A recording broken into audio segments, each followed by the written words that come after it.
Ready? Yeah. A battle between two teams in do-or-die mode here at South County High School. My name is Jake Tseronis alongside David Lewis here at a tight game. David, last I mentioned, coming to the end of the season, both these teams last in their division. However, the Giants showing a big stride of what if last night. However, both teams come in this game 3-10. What do the Giants need to do to win this game to continue their outlook in the playoffs? Well, they need to do what they did last night, which is a response that was just too much to handle. They only let up one run yesterday against the Southern Maryland Senators, but then scored 14 unanswered. The last two, courtesy of Danny Orr's walk-off home run, ending the game early, much to our amusement. And so just getting to the starting pitcher early is going to be difficult, but I mean, last night against the Senators, they didn't really get to the starter, and then they just got into the bullpen immediately for the Senators. Yeah, the Senators definitely were down some guys, not only in the bullpen, but behind the plate. Nevertheless, the Giants took advantage of that and more. And coming today, looking to do the same thing as you said. A great day at the plate. There was not a Giant who did not record a hit last night. Lots of RBIs all around, and yeah, kind of as you mentioned, I just think the Giants need to come in and assert that dominance. Started off with a single from Nate Henley that continued on his great game. He's leading off again tonight. And yeah, again, coming in, like I said, both teams 3-7 in their last 10, but both teams still have an opportunity to make the playoffs. So every game, every play still matters for both these teams. For the Giants, number 5, Nate Henley. As I mentioned, Nate Henley's day yesterday, he got on base all 5 times. He went 2 for 2. He had 5 stolen bases and was our player of the game. 4 runs as well, and in the first inning was stranded on third, so nearly 5 runs for the rising freshman at UMD. Henley will be facing off against Luke Pietrandia. Starting off, Pietrandia has a season ERA of 5.29. He's had 4 games, 3 starts, 17 innings pitched. So allowed 23 hits and 15 strikeouts. Henley fouls the first one off. Second one coming in a little too high. Henley lays off ball 1.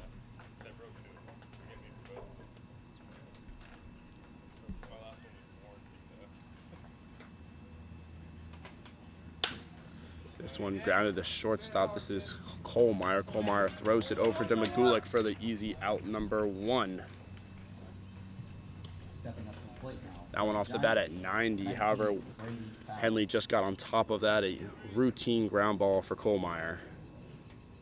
Yeah, Kohlmeyer, not the usual shortstop for the Braves. It's usually Grube, who's not in the lineup tonight, as well as another big bat in addition to Grube, Derek Almeida, not in the lineup for the Braves this evening. As Brady looks at strike 1. Brady was injured against the Big Train 2 games ago. However, he is back and ready. Now is a ankle guard on. He took a hit by pitch. In his own words, it was the worst spot it could have possibly been, but as I mentioned, he is all good to go as he fouls off strike 2. Powell is a necessary base runner for Gaithersburg, leads the team with 16 stolen bases and has helped himself get on base with the team lead 14 walks that he has drawn. Also batting at .314 helps for the junior from Radford. And also has 12 RBIs to his name as he's swinging on a strike 3 there. That one only coming at 68 miles per hour, just barely caught by DiChiara before it bounced on the plate. And that is a quick 2 for the Giants. Another reliable and necessary hitter for the Giants, Danny Orr. As you mentioned, David, a quotations walk-off 2-run shot to end the game yesterday against the Senators. But before that, he was 1 for 5, so he's glad to get a hit, and with that, a great one.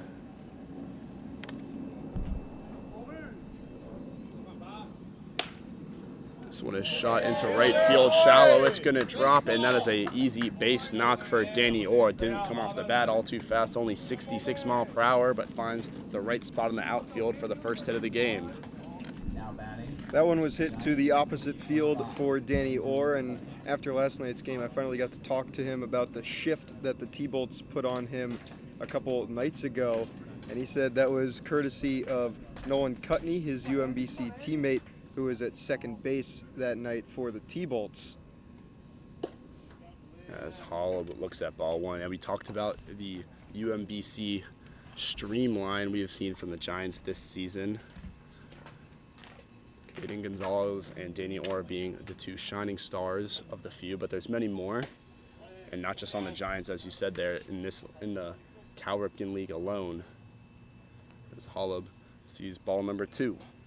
Holub batting .361 on the season, but .467 this week. Yeah, Holub last night was 2 for 3 with 2 RBIs. And, you know, he also had a couple nice picks at first base, just an all-around player last game. Has an on-base percentage now up to .478. So he sees first strike of his at-bat. That one only coming at 82. Definitely some slower speeds from Petrandia that we were seeing yesterday from the entire Senators bullpen. Yeah, really the last 3 games for Gaithersburg, they've been facing very fast pitching. This one has popped out, almost going to leave the stadium, and it does not leave. Luckily, the net caught it. However, that is strike 2 to Holub. Yeah, you know, could be some scouting from the Braves there, seeing all the heat the Giants have been facing, and to be quite honest, doing very well with it. Of course, they are 1-2 in their last 3. However, they put up a good performance against the Giants 2 games ago. Yeah, Jake, you mentioned scouting. There was someone from the analytics team for the Braves giving them the full report on Cody Sharman. As ball 4, throwing another off-speed pitch. This Holub able to hold off on this one, unlike Powell. And now there are 2 runners on for the Giants with 2 outs. Plate now for the Giants, number 50, Bryce Rudisil. Petrandia has now pitched a strike, walk, and hit. As Bryce Rudisil comes up, another guy with 2 RBIs last game. He had a single and a double, went 2 for 4.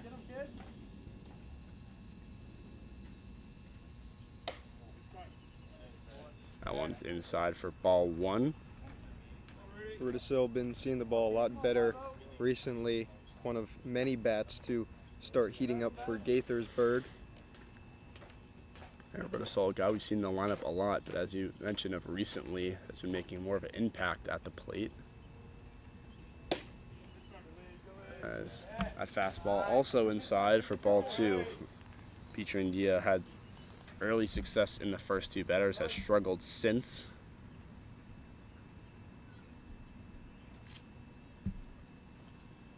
Petrandia delivers. That one too low, 3-0. Petrandia pretty much living in the low 80s.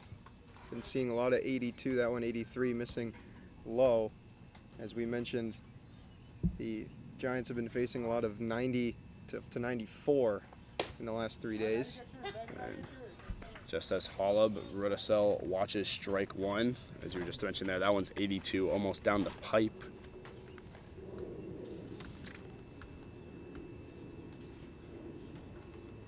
There's 2 runners on, 2 outs.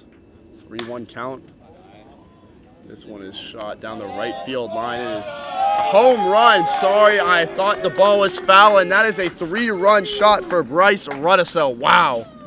Almost talked about it in pregame, but last time me and you were here, David, we saw 3 home runs, 2 from the Giants, and that is a 4th one there. And that one was shot down the line at 95. Wow.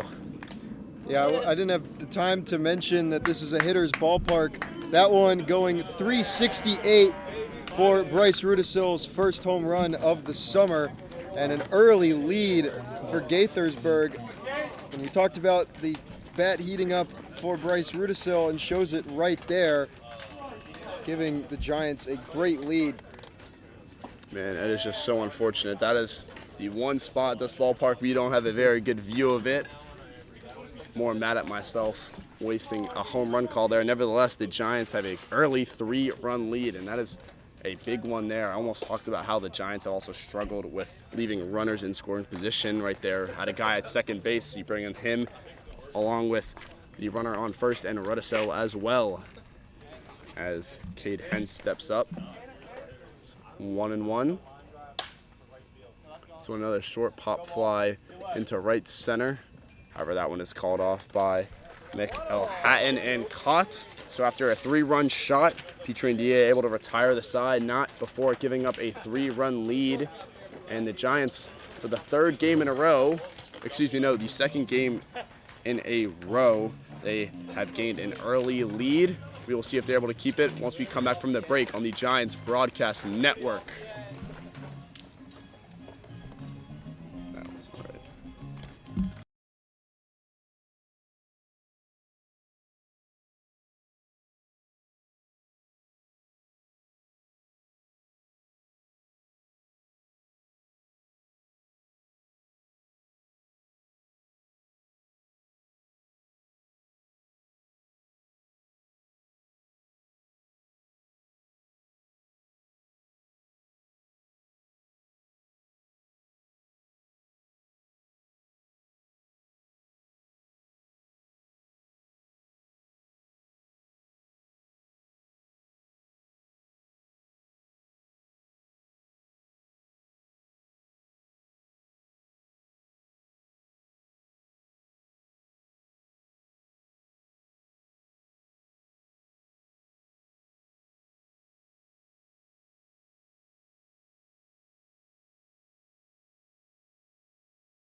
Oh, yeah, we can come back.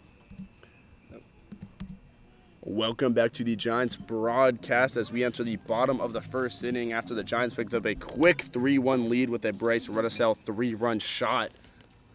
I believe that is the most runs scored on a home run I've seen this season. I don't know about you, David. Haven't seen any grand slams. Haven't seen any grand slams in person. I believe there was a 3-run home run against the Giants. That one, I believe, was last Wednesday when they took on the Crop Dusters. But now they can say that they have their own 3-run home run and a 3-run lead for Cody Sharman. Yeah, they're much more fun when the player on your team is hitting them, as J.D. Kohlmeyer steps up against Cody Sharman. Cody Sharman has 16 innings pitched for the Giants this season. He's got 6 strikeouts, 8 walks, and a 9.36 ERA. First pitch a little too low for ball 1. Sharman's second pitch outside for ball number 2. Or excuse me, sorry, 1-1. Sorry, I thought the first pitch was a ball, excuse me. Just that one is outside now. The count is 2-1. Yeah, so you mentioned Sharman with the 6 strikeouts in 16 1/3 innings pitched, not known as a strikeout guy, but coming off an amazing start against the Aces. This one has popped up in the shallow right field. Can't tell if it's going to be fair or not. It is just foul. The Braves dugout not happy with that one. You know, we were talking during the break after that unfortunate, as I mentioned, that home run just in a tough spot. Didn't see the ball off the bat. More just disappointed myself, making sure I catch him quick down the right field line now. But yes, a foul ball for Kohlmeyer. 2-2.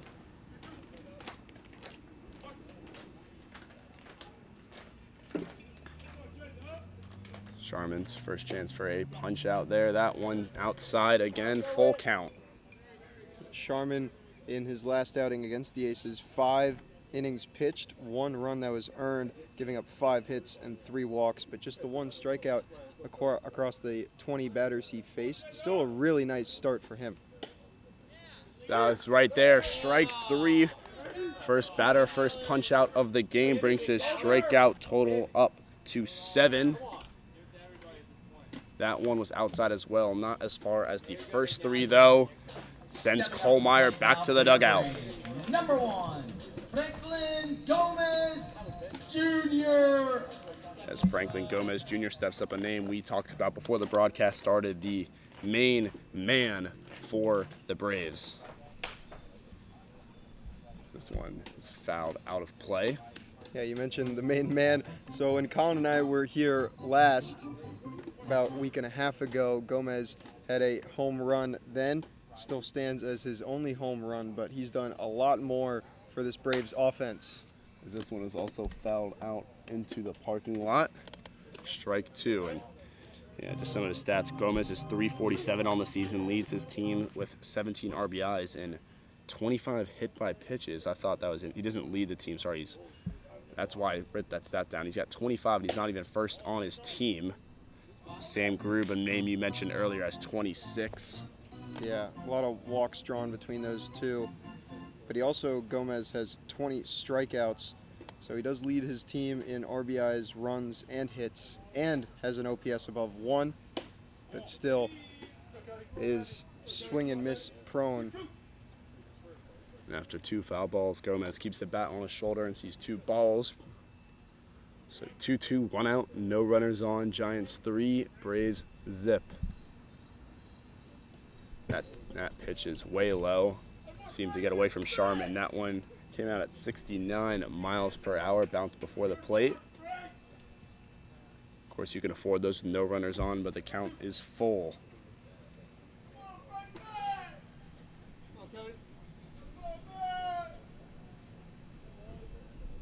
Sharman delivers. This one is shot right over Hence's head for a base knock. That one fielded by Powell. And another 90 plus off the bat hit. That one 93 miles per hour. And a solid full count base knock for the Brave.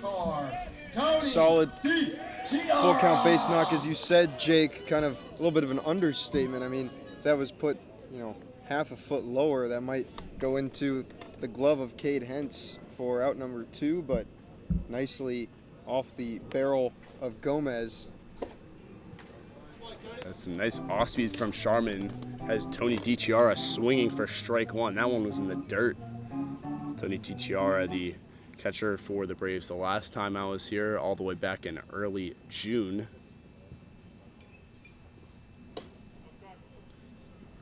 That one outside for ball 1. That game ended in, unfortunately, Giants fashion. As they started a late comeback, they weren't able to finish. DiChiara, though, has grounded into the most double plays on the Braves with 3. See if he can get one here to end this inning. So, another strike. Some more chance from the Braves dugout. Telling DiChiara he just missed that one. However, that foul ball brings the count to 1-2. It's really the Braves crop dusters and T-bolts among the loudest dugouts. That off speed from Sharman's low once again for ball 2. Both teams bringing in some more off speed guys, slower guys. Sharman's had success so far. Pietrandia not as much. 2-2 pitch. It's delivered low once again. Back-to-back full counts for Sharman. Another thing I wanted to mention about Sharman with his ERA, he has had 17 errors committed with him on the bump. So just, some unfortunate scenes with the times he has played for the Giants. As he delivers a full count pitch.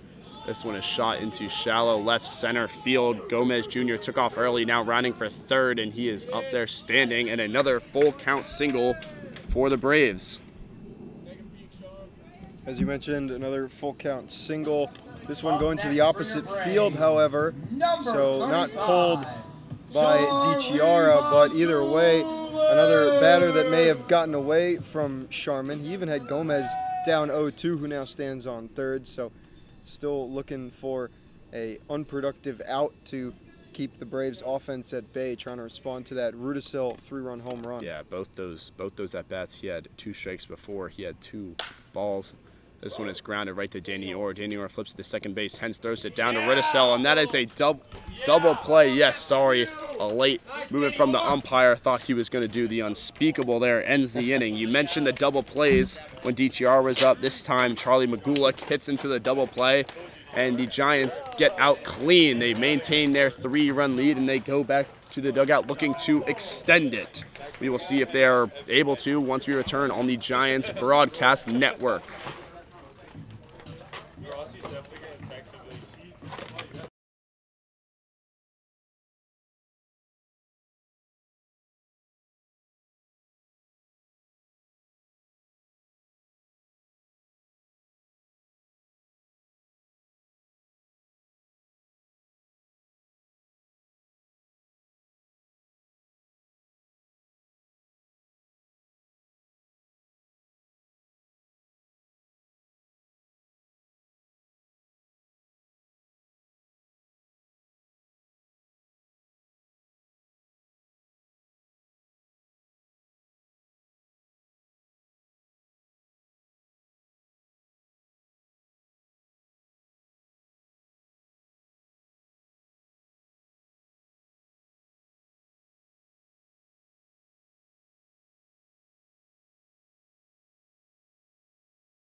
Now I'm ready whenever. Okay. Welcome back to the Giants broadcast as we enter the top of the second inning. The Giants still up 3. Petrindia and Sharman almost had a very similar first innings. Sharman and Petrindia both 1 strikeout, 2 hits. Unfortunately, one of the hits Petrindia gave up was a 3-run shot. And Sharman also batted his last batter, Magulik, into a double play. So similar on paper, not so similar in person, as Cade Hentz steps up for the Giants out of the Jacksonville University Junior. Excuse me, sorry, this is Ethan McNally, excuse me. I was looking at my notes, not the game, as McNally sees strike 1. Yeah, this is the first game that McNally has appeared in since almost 2 weeks ago in the doubleheader against the Senators. Appeared in the second game of that one because the first game he was still serving his suspension from a Big Train matchup. Yeah, since that break, he's only at 28 at-bats, one of the fewer on this Giants roster. As he check swings at strike 2. Didn't go. Thought it caught the zone. 2-2.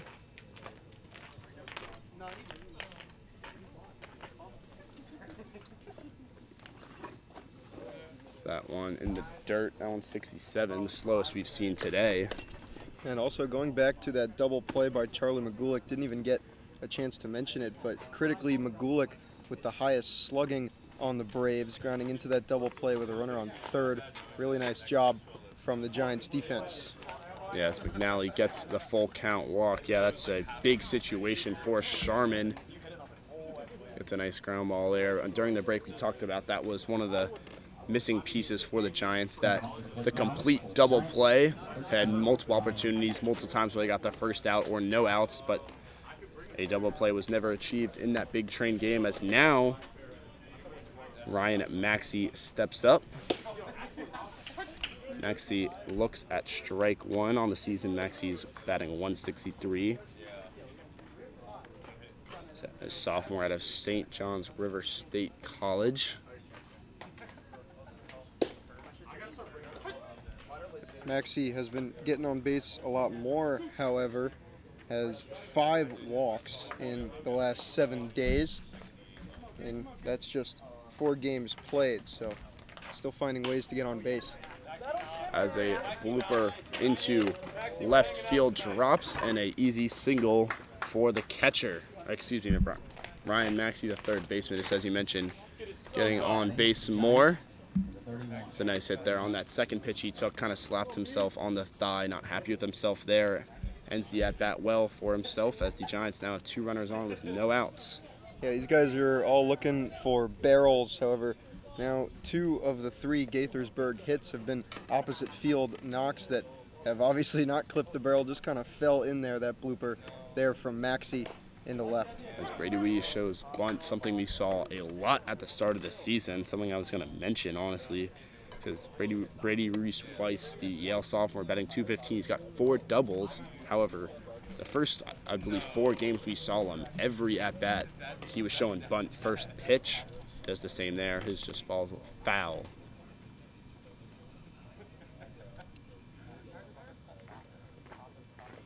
Shows bunt again. That one not in the zone, pulls away, ball 1. You mentioned all those doubles, and it's the same thing. That's why he's scoring a bunt and getting all those doubles. He can turn singles into doubles with his speed and also reach first on these bunts with his speed as well. I believe it's a no argument that Weiss is the fastest and shows bunt for a 3rd time. That one foul again. So he now stands 1-2 with a runner on first and second.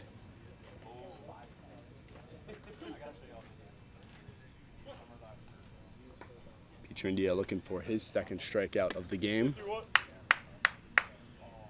Checks back at McNally, then delivers. Just outside, good eye from Weiss. Really nice take there. After bunting 2 foul, can't bunt again, but all the wiser there, leaving off that one, not trying to go with an emergency swing. Now the 2-2. A check swing. Home plate umpire says Weiss went, and that is the 2nd strikeout for Pietrandia. Another low off-speed pitch. That one, 71 miles per hour. Now batting. Gets Weiss swinging for out number 1. 71 in the dirt. Unfortunately, Ruiz Weiss saw that one dip late. He did want to hang up, but just went a little too far around. That'll bring up the top of the order. Definitely a strength of Pietrandia and his off-speed. I think that's the 2nd time we've seen a Giant strike out on a pitch down in the dirt. As Houghton Henley steps up once again, he grounded out in his first at-bat. Interesting from Pietrandia there, going back to that put-away pitch he just used on Brady Powell on the first pitch to Nate Houghton Henley. So not a clear script from Pietrandia. One pitch, this one has popped out. This one-way foul. So that parking lot has a broken car sound plays from the press box here at South County High School. No car was hurt during that hit. Headley 1-1 now. McNally still in scoring position on 2nd. This one just foul over our heads again, brings the count to 1-2.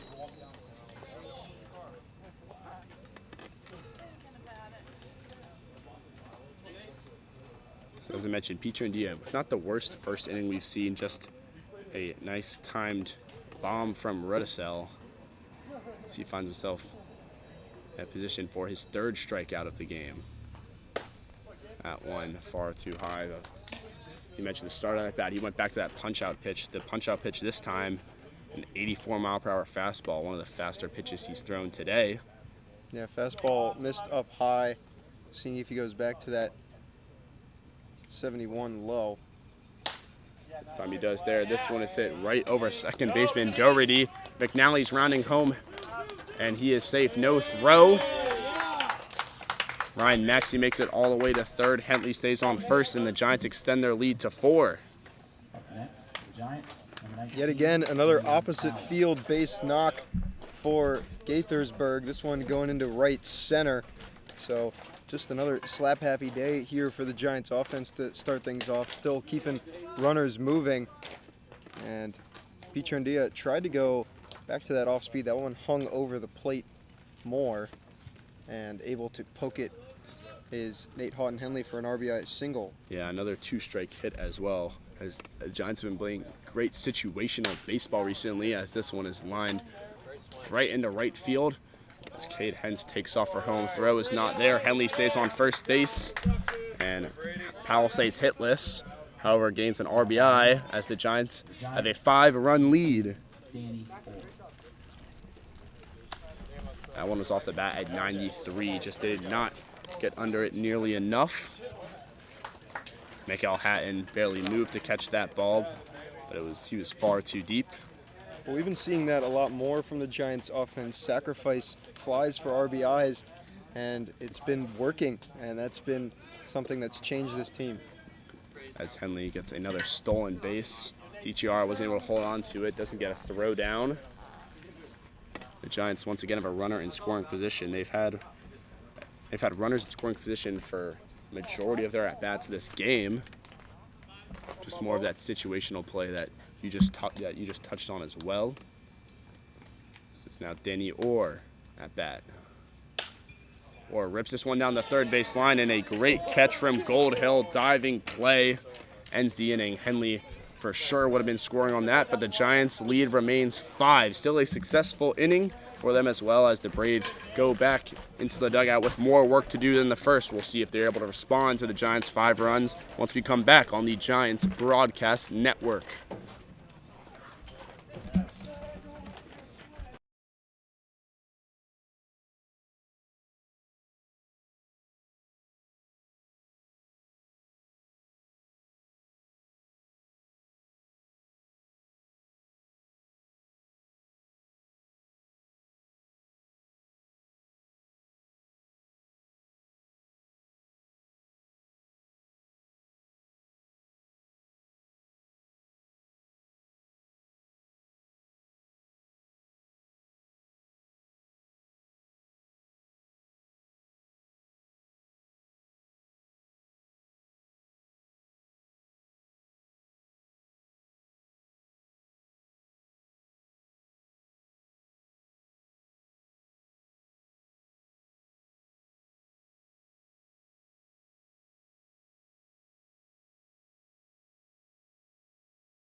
All right. Yeah. Well, welcome back to the Giants broadcast as we return in the bottom of the second. The Giants extending their 3-run lead by 2, making it 5-0. As the sun has just peeked out of a cloud that's been protecting us all game. Sunglasses back on for me and David. As Sharman takes the mound, looking to continue his successful day. Stepping up first is number 20, Charlie Brinkman. Brinkman looks at strike 1, playing left field today. However, he's listed as a catcher on the Braves roster. There's 2 guys in the starting lineup playing out of position today. This one is shot pop fly into shallow left field. Cade Hens will call that one, and that is an easy out. Yeah, really just nice pitching from Sharman thus far. We talked about the double play that he got Magulik in to end the bottom of the first, but there just a simple pop-up to Brinkman, who has 4 doubles and a triple among his 21 hits, so really nice to just get the simple pop-out of Brinkman. As Nick Frank Kuzenko steps up and sees strike 1. You mentioned Magulik, the other player playing out of position according to their roster. Magulik listed as a pitcher on the Cal Ripken League website. It's Frank Kuzenko watches ball 1. Frank Kuzenko was the hitter of the week for the first week of this season, but now we're all the way into the 6th week here of the summer. And Frank Kuzenko is batting .278. So another shot to Cade Hens. This one just over the head, the second time that's happened today for a base knock. Yeah, you mentioned the fall off. Something else we talked about before the game. This Braves team strikes out a lot. Frank Kuzenko, one of multiple players with double-digit strikeouts. He's at 11. Gets a nice single there. However, the Braves have been struggling at the plate, and it's shown in their gameplay. Yeah, over 200 strikeouts as a team, with the strikeout of J.W. Kohlmeyer to start the bottom of the first. It's now up to 206 combined strikeouts for the Braves offense. Yeah, tough to win games when you can't get guys on base. That's another shot into shallow center there. Henley thought about going for the play, just gets it on the bounce.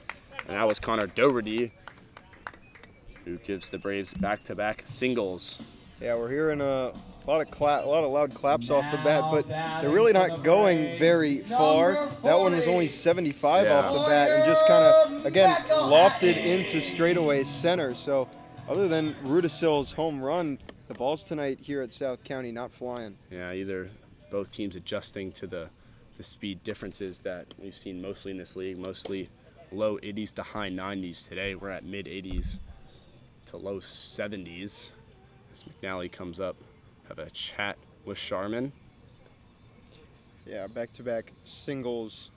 The first one a lot harder hit than the second one. However, just want to make sure you rein it in here. You do have the one out to work with, and Sawyer McElhatton at the plate is batting just .083, crosses 12 at-bats, just one lone hit, and 8 strikeouts to his name. Yeah, the 8 strikeouts and 12 at-bats, not what you want to see. So you watch a strike one there. That one a low pitch. Nice from McNally there to frame that one a little higher. And the Giants would not mind another double play here with one out. Sharman looks back at second before delivering. Throws strike 2. It's always really nice to, after that, we've seen it a couple times this year where after a meeting, the pitcher will go right back to throwing balls, but there, a nice bounce back from Sharman after the meeting. Now 2 straight strikes, both called on McElhatton. And now Sharman in position to get his second strikeout of the game. Takes a long time to get his call. Time is called, and I believe it is pitch clock. I mean, Sharman was, a millisecond away from starting his delivery. Umpire calls time. A balk is not issued, however. Yeah, most umpires do have a small grace period. I don't know about this one specifically. As strike 3 is delivered there, that one low in the dirt. Not the slowest pitch. That one's 75. Nevertheless, sends McElhatton to the dugout. Mentioned the 8 strikeouts in 12 at-bats for McElhatton. You can now make that 9 strikeouts in 13 at-bats. So tough for Sawyer McElhatton, a guy who is in the portal, currently seeking a new home, to, in such limited opportunities, be striking out so much. But good for Sharman. As Gold Hill fouls this one into the parking lot once again. Yeah, with McElhatton, your batting average can only go so much lower with these strikeouts, but it's unfortunate. As Sharman continues his successful day on the bump.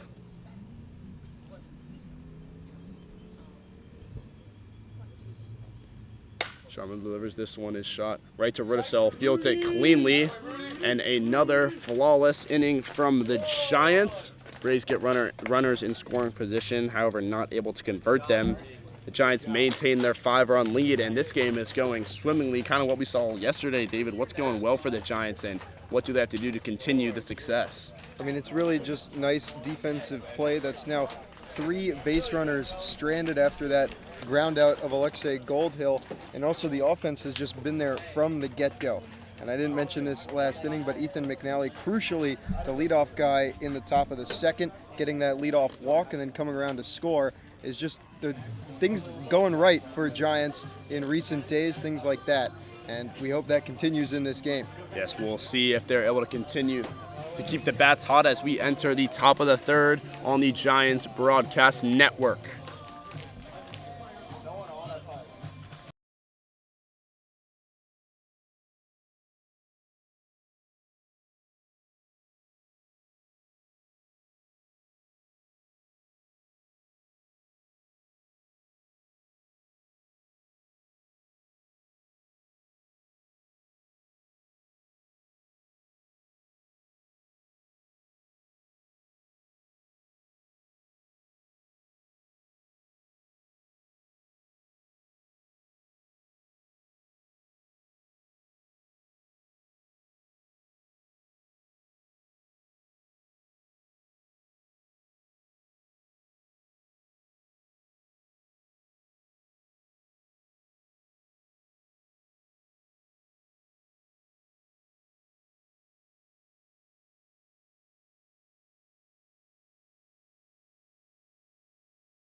Okay.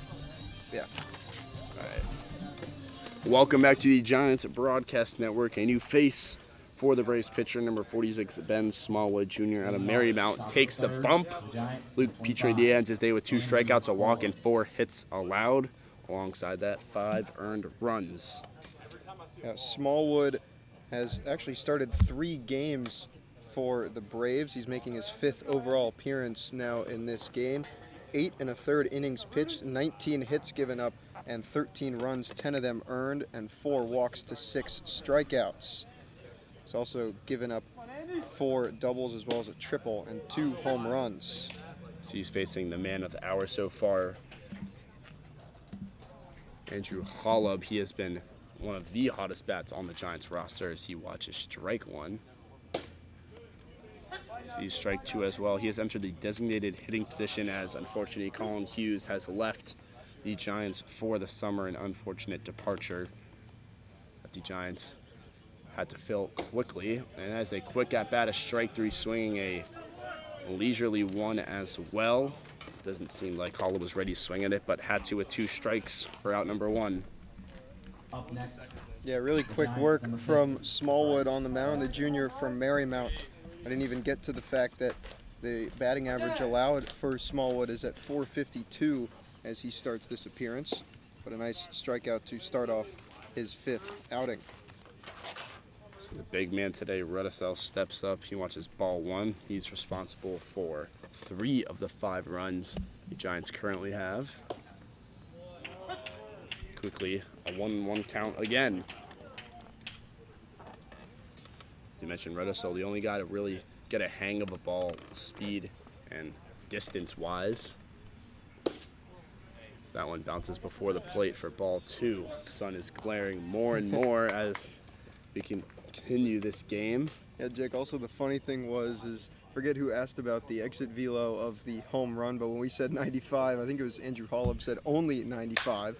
That's another shot here from Rudisell. This one finds the gap, bounces off the wall. Rudisell running for second base, and is a stand-up double as Rudisell continues his successful day. You mentioned the 90+. That one off the bat at 96, perfectly in the right center gap. The Giants have another runner in scoring position. Yeah, so 1 mile an hour more off the bat than his home run, but just about, I believe, 24 less feet in distance. So one hopped that outfield wall. Wasn't able to quite pull it as much as his home run, which is why it went into the gap, but I'm sure he'll take another extra base hit. And now back-to-back days with a double for Rudisill. Yeah, around dead center is 360 here as this one is shot into the outfield. A diving catch from Gomez Jr. Rudisell takes third base, but a nice play from the Braves outfielder as the Braves fans are trying to double him up. They thought that Rudisell took off early. Umpire disagrees. That one, 92 off the bat, just couldn't find the gap. Couldn't fall in time, but a really nice diving play by Gomez. So, I mean, it was a nice placed hit, but Franklin Gomez just has enough speed in center, and I'm not sure. I think they're asking about the tag up of Rudisill. They did call him safe, but now a talk here amongst the umpires. And I don't know what a conversation is going to do here as the field umpire called him safe. It's to be a quick conversation, but manager of the Braves thinks it's one to have. Braves obviously don't want this one to slip too far, and it's a quick conversation at that, much to the dismay of Braves management. Rudisill now still safe yet again on third. So 90 feet away from a 6-run lead, the Giants currently stand. That was Cade Hentz who had that unfortunate line out to Gomez Jr. Man behind the plate, Ethan McNally, stepping up for his second time. He walked his first at bat and sees strike 1. But credit to Rudisill, though, for staying home through that play. You could easily say that one was put into the gap and just try and take off for home, but Rudisill wisely staying until the end. Strike 2. It's been a very efficient day for Smallwood so far. Looking to close it out here.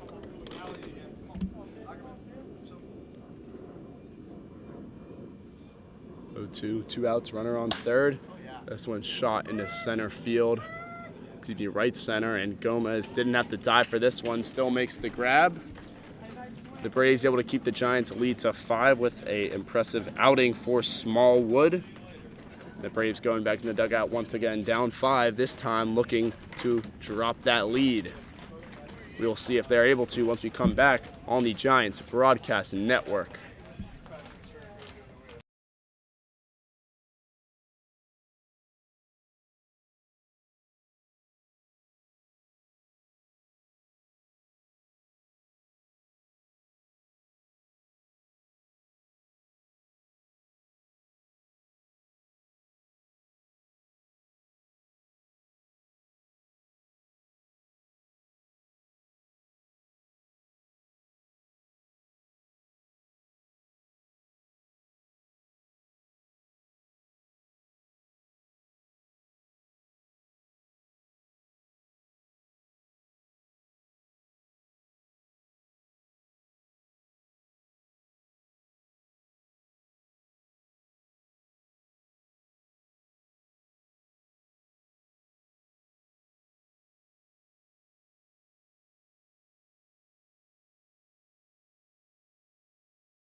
Ready? Yep.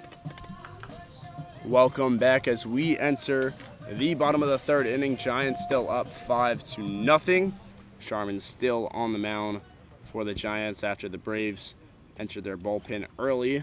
Smallwood able to slow down this Giants offense, however. Number 5, J.W.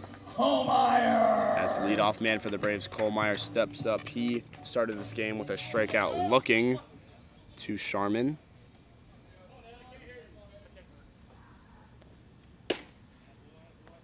First one he sees is high, and an unfortunate last half inning for the Giants. 2 hits that were very close to falling. One of them a diving catch that most likely saved the 6th run for the Giants coming in.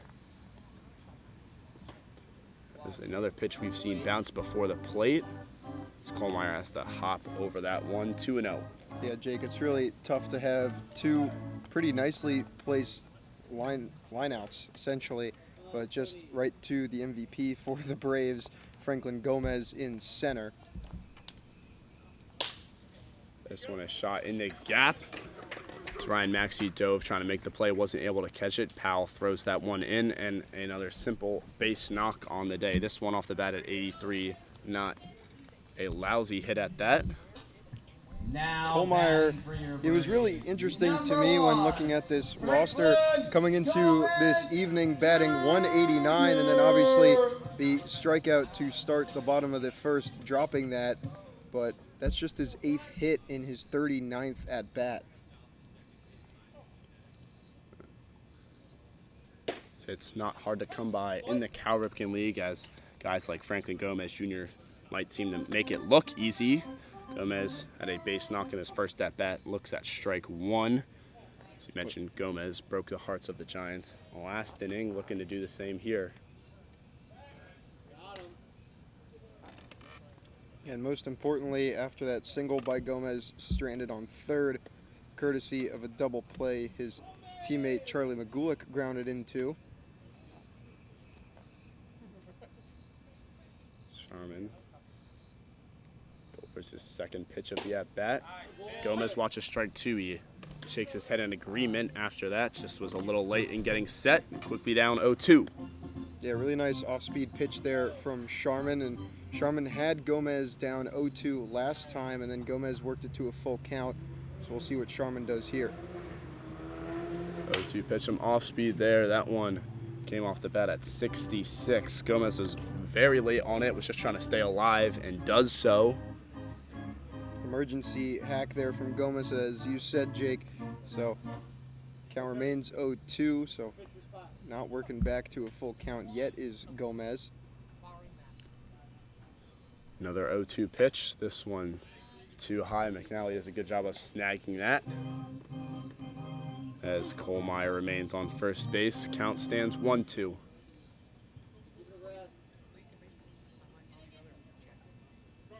Gomez calls times some dirt or a bug flew in his eye. There's bugs all around. Being David outside of the Giants dugout. I'm just happy that the stream isn't choppy for once here in South County. I guess third time's the charm traveling down here. This 1-2 pitch, the one is chopped out to Hens. Hens can't get the play at second, throws it down to Rosal at first. However, gets Gomez Jr. out. As mentioned, Kohlmeyer advances to second base. And that is the first out of this inning. Number 34, Tony DiGiara. So Just a sound play there from Hens. Knew he didn't have the out at second, and that's another thing too for this Giants team, is not trying to force double plays, which they were prone to in the first half of the season. That led to even more errors and just a cascading effect across the inning. Tony DiGiara comes up again. This one is grounded over to third. Maxey fields it cleanly, checks runner at second base, gets out at first. Rudisell throws back to third base. Cade Hens not able to hold on to the ball, slides to pick that one up. Kohlmeyer dove into third base and was not able to stand up and take off for home. And, you know, like you say there, Maxey not forcing two outs on one play there makes the nice play to first base. Rudisell almost turning it into a double play, but some nice fielding and more situational play from the Giants. Yeah, Maxey doing a really nice job looking down the runner. Kohlmeyer staying aggressive, though, so good look for J.W. Kohlmeyer now standing on third, but critically, Gaithersburg getting that second out. As the man who ended the first inning for the Braves, Charlie Magulik, steps up. He looks at strike one, and just the last thing I'll say about Maxey, that was not an easy ball to field. Kind of snagged that one out of the second hop. So just a nice play all around from Maxey. It's a check swing from Magulik there. Third base umpire says he went. Magulik disagrees, but he is quickly down 0-2. Magulik almost giving the what for, and nice job by McNally to keep that one in around him. Was able to locate it, so keeping Kohlmeyer on third. 0-2, 2 outs, runner on third base. Giants still up 5-0. That pitch much too low. We've talked about the catchers on this Giants roster as that by far the best position. Of course, a loss to Colin Hughes is unfortunate, but still Zach White and Ethan McNally, a great catcher's room in the Cal Ripken Collegiate League. 1-2 pitch. That one low and outside as well. Counts now 2-2. Yeah, scoreboard says 3-1 because I don't think they believe that Magulik went around either on strike two.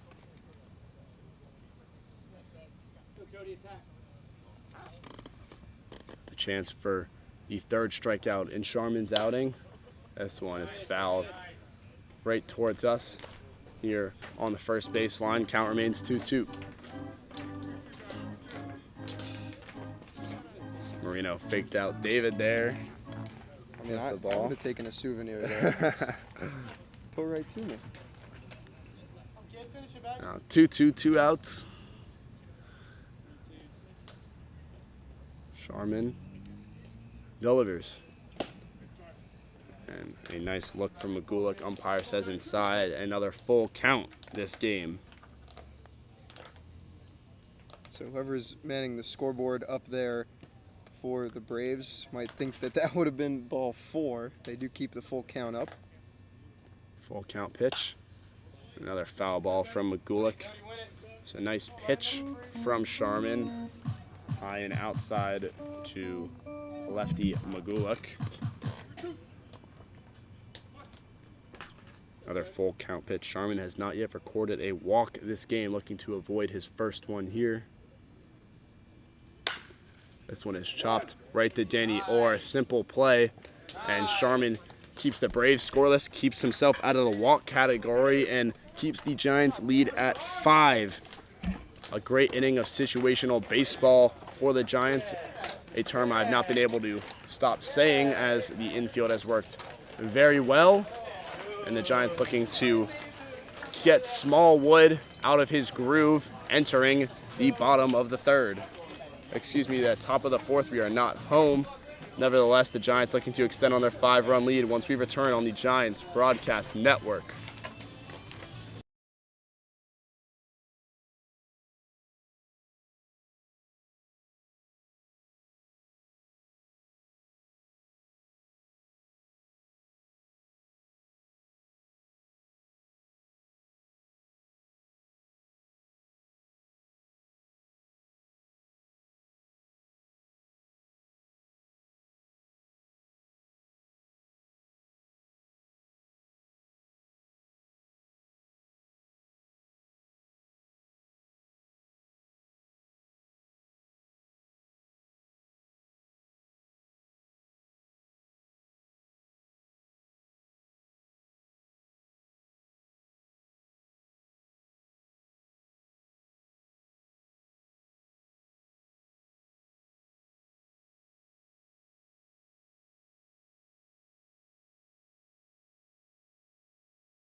Welcome back to the Giants Broadcast Network here at South County High School, where the Giants looking to extend on their 5-run lead.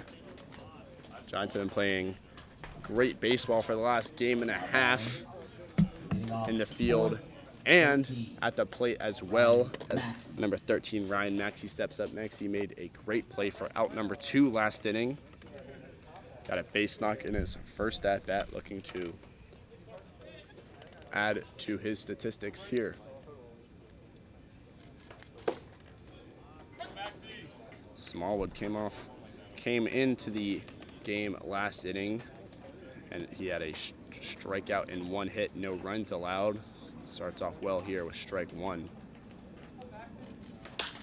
Maxey chops this one not over the shortstop head. Kohlmeyer leaping up for that one and caught.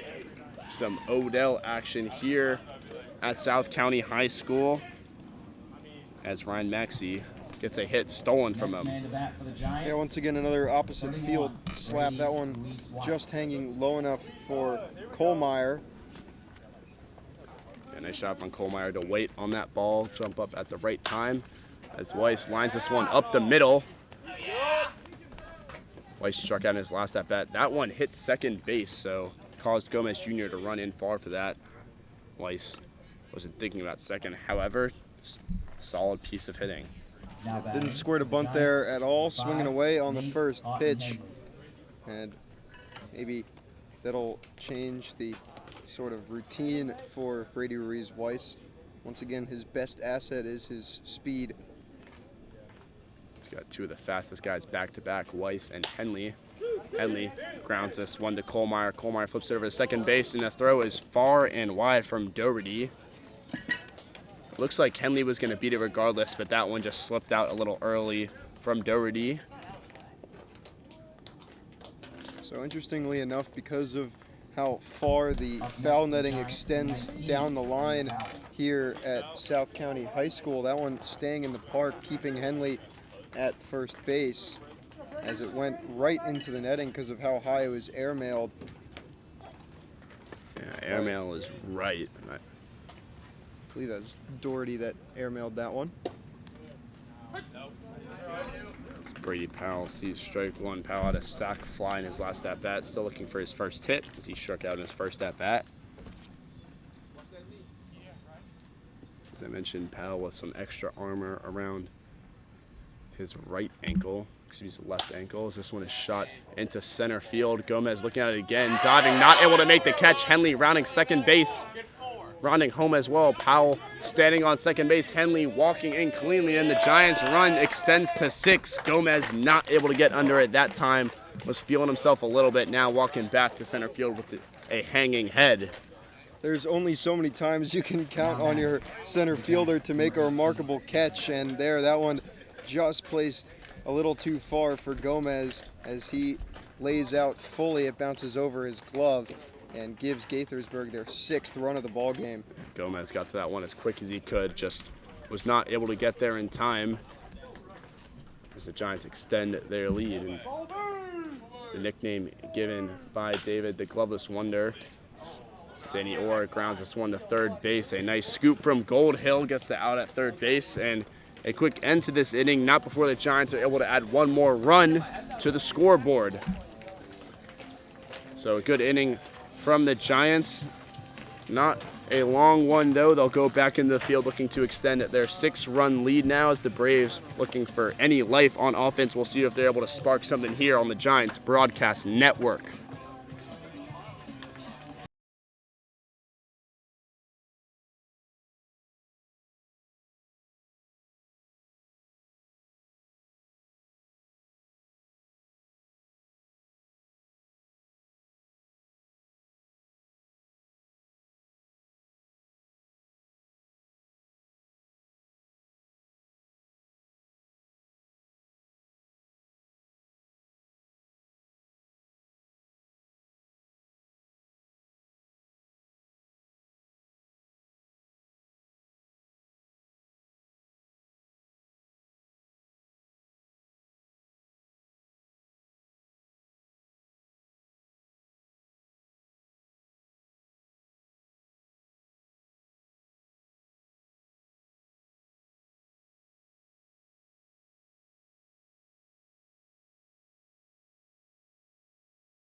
Welcome back to the bottom of the 4th inning. My name is Jake Tseronis alongside David Lewis as the Giants now with a 6-run lead in this game.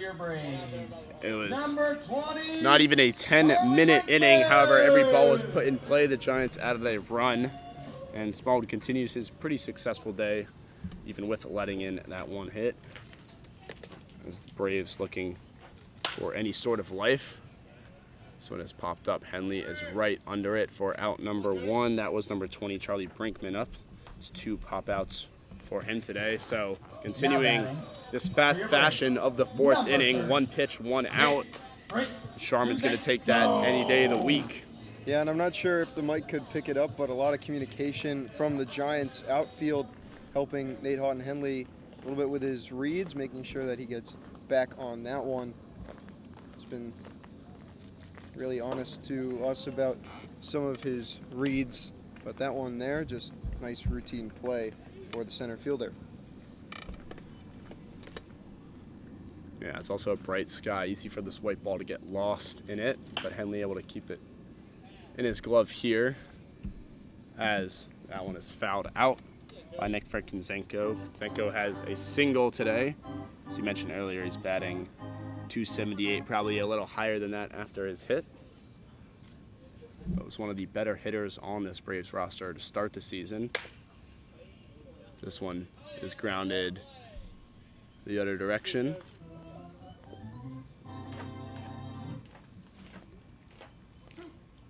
Another 1-2 count for Sharman. Still only 2 strikeouts today, looking for his 3rd. Last pitch was really nice, able to jam Frank Kuzenko on the inside. That one is far too high. Big man Frank Kuzenka ducks on that, brings the count to 2-2.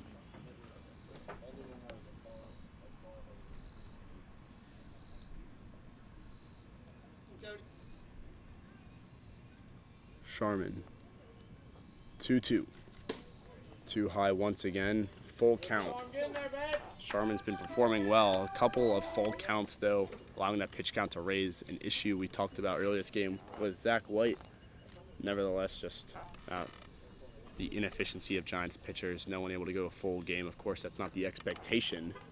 However, the Giants have touched in the bullpen quite early this season as ball 4 is thrown, and Frankuzenko is on base again. Yeah, first walk issued Stepping by up to the plate now for Sharman. your Braves, number He has 22, allowed 5 hits, but Connor I mean, Doherty. it's really been a fantastic start for Sharman, coming off his best start, trying to match that. As I mentioned at the top of the broadcast, it was 5 innings pitched against the Aces lineup, one of the more ferocious hitting lineups in the league. Connor Doherty steps up, coming off an inning after airmailing a double play throw to first base. Caught swinging for strike 1. Yeah, and I'm not sure if he would have had the play at first if that throw had been on target given the speed of Henley, but either way, that gave way to Henley coming around the bases on an RBI double from Brady Powell. 0-1 pitch. This one is shot right over Ryan Maxey's head down the third baseline. Powell's running back. Frankuzenko rounded second, rounding home now. Throw in from Cade Henn's going to be close. He is safe, not there in time. McNally had to come off of home a little bit. Tag not delivered, and the Braves get their first run of the game. Doherty was standing on second. You have to think that maybe the foot of Powell playing into things there had a long way to run as Doherty tucked that one right into the foul pole, made its way all the way into the corner, leaving the bat at 100. But still just a line drive, able to score the Braves' first run of the game. Yeah, Powell was able to get to that ball the quickest as it curved directly into the corner of the field. A nice placed hit allows the Braves to get on the scoreboard. As Sawyer, Mikael Hatton swing at strike 1. A lot of swinging strike 1s, but as we mentioned, Sharman has struggled to get that strike 3. I mean, it's what we saw from Brady Fox yesterday, too. He was getting a lot of 2-strike counts. Maybe not the punch-outs were there, but certainly just attacking the strike zone and able to get hitters down. That's ball 1 that goes in front of him, but a nice chump from Doherty has him on third. And yeah, it's Brady Fox with one of the better outings. Excuse me, that hit Sawyer and Mikael Hatton on the foot. Sorry about the late call there. Stepping up Took a second for us to realize as Doherty returns to second. Yeah, had me fooled, too, because McNally fielded that one trying to throw out Doherty at third, but that one skipped off the foot, so he was unable to block it down. And then it hit the umpire as well. As Alexei Goldman steps up, Goldman grounded out in his first at-bat, now with a runner in scoring position, looking to extend the Braves' lead. This one popped up into shallow right field. Reese Weiss coming in on it, almost overruns it. Delivers a throw to Hentz for out number 2. Yeah, Reese Weiss, not a lot of balls are going to drop on that side of the field tonight with his speed. Danny Orr was there, but was quickly called off in a nice play from the Yale Bulldog. Yeah, really nice observation by you. He did almost overran that Reese Weiss. He was coming in hard to make that play. Did not want it to land in the no man's land area in between the triangle of second base, first base, and right field. Can draw a bunch of no man's lands in those triangles across all the fielders. As Kohlmeyer steps up against another swinging strike 1, and just quickly going back to it again, Brady Fox with I'd probably say one of the best outings we've seen from a Giants pitcher yesterday. As he mentioned, it was a all-around game, all-around dominance from the Giants. Sharman's 0-1 pitch. This one is chopped right up the middle. Cade Hentz fields it, almost loses it, flips it over to Danny Orr for the third out of the inning. That one had a weird hop off the bounce, almost like a lacrosse ball. Hentz able to handle it though, and the Braves only able to get 1 back. The Giants now looking to extend their lead once again. 3 out of the 4 innings so far, they have put up at least 1 run. As I mentioned, looking to continue that here. So, David, compared to the last inning, what was something the Braves did there that allowed them to get their first run on the board they haven't been doing all game?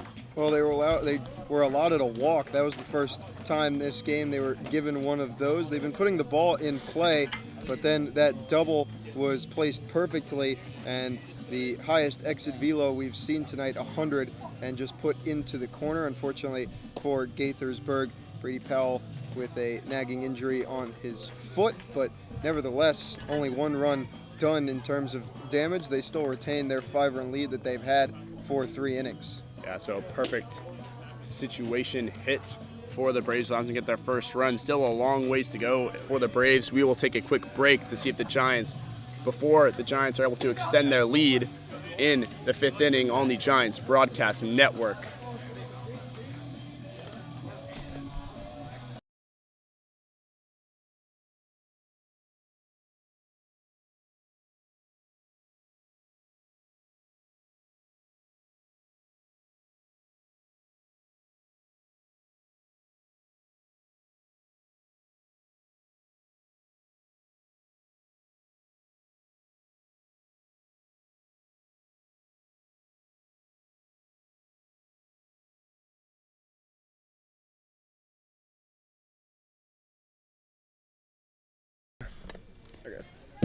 Ready? Leading off top of the 5th. Welcome back to the 5th inning on the Giants Broadcast Network as Andrew Holub steps up. Holub's looking for his first hit today. He's 0 for 1 with a walk-in strikeout. As I mentioned earlier this game, Holub's been one of the hottest bats on this lineup in the past handful of games. Looking to do something here, leading off for the Giants. Still on the mound is Ben Smallwood. Holub chops this one down the third base line, remains fair, but a nice play from Goldhill. Gets the out at first base. Wow. Holub not one of the faster guys on this team. However, a great play from Goldhill gets the first out this inning. Yeah, you mentioned a great play from Goldhill, just not able to set his feet, but still delivers a really nice, accurate throw over to first. Not tucking it quite in the corner. Maybe, not sure quite if that could have hit the third base bag or whether it was close or not. As Rudisell gets his 3rd hit of the game. That one's a single, and you hear some shouts from the dugout. Rudisell now on cycle watch, only needs, I say only, but he does only need a triple. However, it has been a great night for Rudisell today.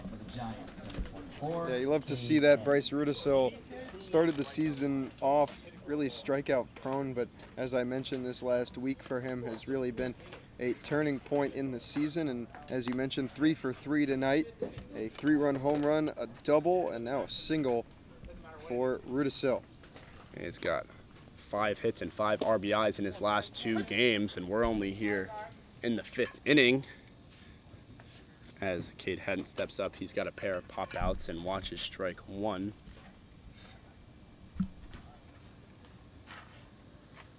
Hetz has been doing a great job at shortstop for the Giants today, looking to do some action at the plate. So he watches strike 2.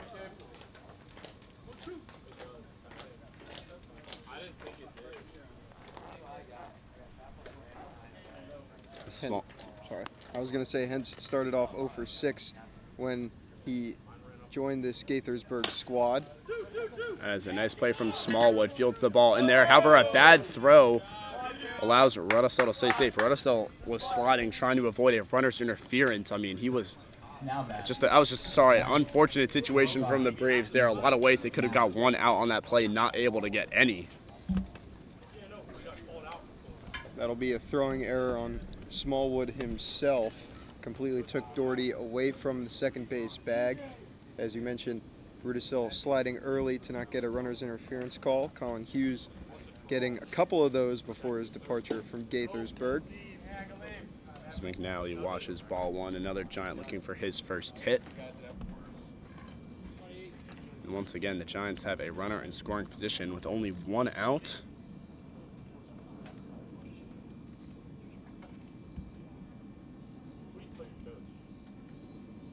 Smallwood delivers. Nice off speed there. Has McNally swinging. TCR not able to hold on to it, however. 1-1.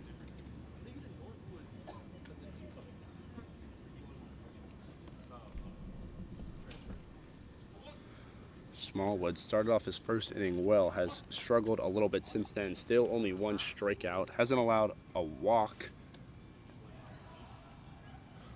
Has given up 4 hits. As McNally See strike 2. You mentioned the 4 hits, and I said when Smallwood took the mound, he was allowing a batting average of above 450. So seeing that number tank a little bit for Smallwood. 1-2 pitch for Smallwood. This one is shot in the center field by McNally. Rudisil was running slow at first, now rounding for home. He is safe. Cade Hentz takes third base, and the Giants get back their 6-run lead. Score now 7-1. Nice RBI single from McNally. As I mentioned, Rudisil was just kind of jogging, didn't think it was hit in a position where he could come home. Third base coach Casey Gibbs rounding him with all his might. Gets Rudisil home safely. Yeah, there was also hesitation from Cade Hentz. I think more dangerous position for Hentz is his throw to throw out to third would have been easier for the Braves fielders, but had to follow the leader a little bit. So as soon as he saw Rudisil going home, he went to third. As Maxie steps up and sees ball 1. Now there's a lot of grass on this field. Ball is definitely slowed down the outfield. Gomez Jr. must have just been slow to get there. Allows Rudisil to stand up scoring.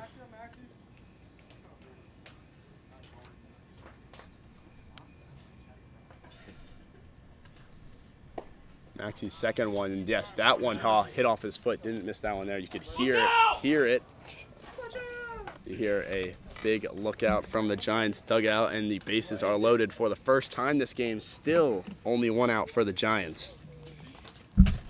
Now batting. Smallwood gets up his first walk/hit by pitch. And as I mentioned, as bases loaded, facing Brady Weiss. Weiss had a hard ground ball hit up the middle against Smallwood earlier this game. He watches ball 1.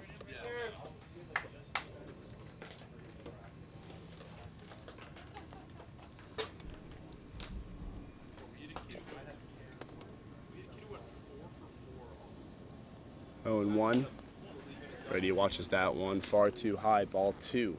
It's going to be critical here for Gaithersburg if they want to cash this in, to just let Smallwood pitch to them. He's obviously giving them pitches to hit, and now has missed the zone twice on Ruiz Weiss. Smallwood getting in his head a little bit as Brady takes a hack on that one. Bare hand grab from Henley. 2-1. And that one low wasn't in the zone either. Weiss liked it, however. It's always tough with bases loaded, not 2 outs for pitchers. Hard to stay in your zone and not worry about what could happen on any pitch.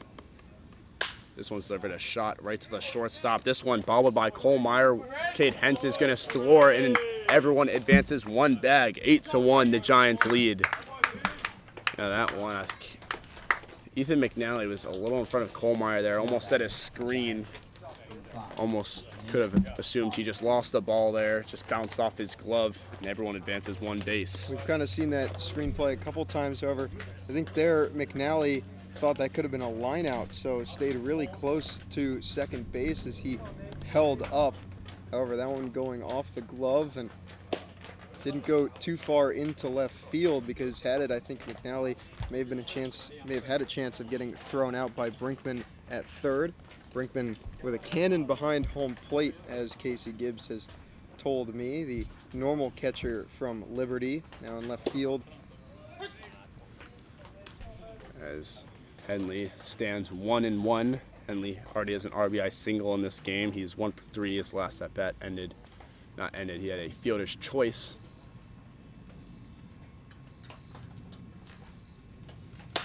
Henley shoots this one down the first base line. That is far foul into the Giants' dugout. Counts now 1-2, but Henley, a good guy to have in this position. In his last 2 games, he's been very effective of getting on base, if not getting a hit with it. Smallwood now has given up 5 in his short outing. Henley shoots this one down the third base line. It is going to fall. McNally scores easy. Ryan Maxey rounding base, he'll score easy as well, and Brady Weiss with his speed gets all the way to third base. Henley jogging to second base, and the Giants already in the double digits, 10-1. The lead stands still 1 out. just keeping the train moving. That one hit off the very top of that left field fence. Was almost a ground rule double, but it still would have been the same result. A 2 RBI stand-up double for Nate Houghton-Henley, who continues to have himself a really nice 48 hours, as well as Bryce Rudisil, who has to come collect his teammates' gear that first base coach John Paseur has collected from all the runners on base in this inning. Yeah, Paseur's had a lot of action at first base. That's at least 3 arm guards that was given to Rudisil there, and had to take off my glasses. Henley's hit, couldn't even tell how far it went. It's only 318 to the corners here, so obviously a far-fetched hit. Trackman had that one at 282, but yet again tailed away from Brinkman in left field, and Brinkman, to me, playing a little shifted over, as if Henley was going to hit to the opposite field again. As Powell hits this one, this time right to Brinkman. Reese Weiss is easily going to score there, so another sac fly for the left fielder. He can't be too mad about that. And the Giants now have a 10-run lead. Henley remains on second base. So yeah, I was waiting to not criticize, but comment on Brinkman's position. That time it ends up working for him, as the Braves finally get the second out in the top of the 5th. Denny Orr now, Henley with an early lead. Slides down to safe third. Lead throw is away, and Henley will be jogging into home. DiChiara just had that one bounce before third base. Goldhill, as successful as he's been, not able to keep track of that one. And the Giants now leading 12-1. Back-to-back days where they have been in the double digits and their opponent has not been. And we are only here in the top of the 5th. The first time the bases have been cleared in a while. As Danny Orr shoots this one, a far ball, and that is back-to-back days with home runs. Danny Orr. That one left the bat at 102, 353. And Brinkman was not jogging after that one for a long time. As the Braves may think this nightmare inning might end, Danny Orr says no. A solo shot today. As you said, back-to-back days with a home run. Yesterday, I didn't quite know if it would be gone at Criswell Automotive Field, but there, the shallower outfield helping Orr there. It was hit 353, so might have clipped the fence, but 102 off the bat clears the left field fence. 353. Only 350. No juice. Yeah, so Giants dugout asking about that hit. I mean, they knew it was gone for sure. Kind of helped me out a little bit. A lot of O's from the dugout, as we have had a mound meeting for a long time with the Braves. And a new pitcher will be coming in. Looks to be number 11 for the Braves. It is Matt Haller. He is a junior out of Emory and Henry College. Looking to close out, as I mentioned, this nightmare inning for the Braves. We will let Haller warm up as we step away for a second to see if the Giants can continue to put the pound on the Braves, or if Haller is their saving grace. We'll be back with you on the Giants Broadcast Network.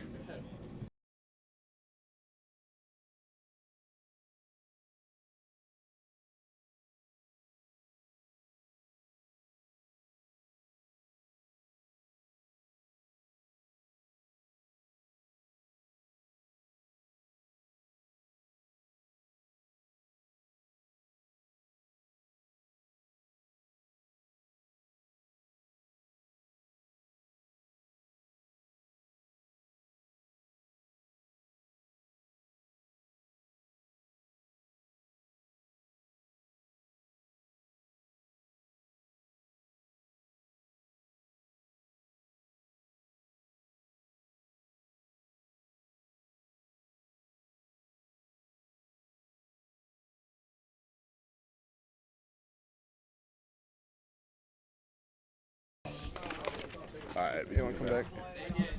welcome back to the Giants Broadcast as Haller steps up on the mound for the Braves. Not a call the Braves wanted to make, but one they had to. Smallwood ends his day with 1 strikeout, 1 walk, and 8 hits given up. And Danny Orr retired the game yesterday. This time retires Smallwood as Andrew Holub now steps up. He watches strike 1. Haller making his 5th appearance for the Braves. A complete 4 innings pitched across those 4 appearances. 7 hits, 6 runs, 5 of them earned, and then 1 walk to 4 strikeouts. And ERA currently sitting at 11.25. So the Braves looking for anyone who can save this from this, and Holub caught on another off-speed pitch. That's how he ended his second at-bat. A lousy swinging K finds himself down 1-2 again. Holub was the first out in the top of the 5th here. This one is shot down the left field line, however, way early on that. Hit the batting cage out there, didn't even reach the bullpen. However, got a good piece of it for being so early. He had the highlight reel play that was given to Goldhill at 3rd. As this one, the shot in play.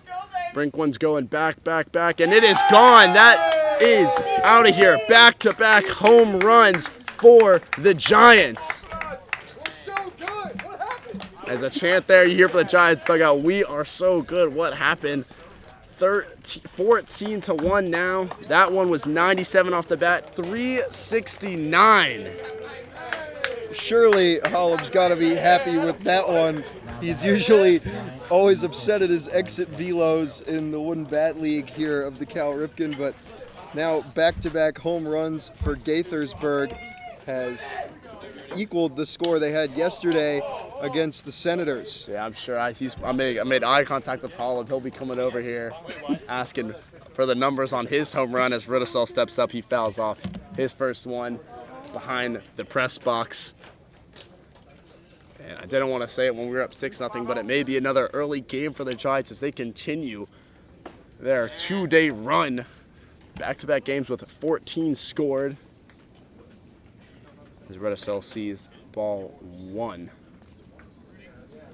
And I can see Cody Sharman at the end of the... This one is popped up from Rudisell.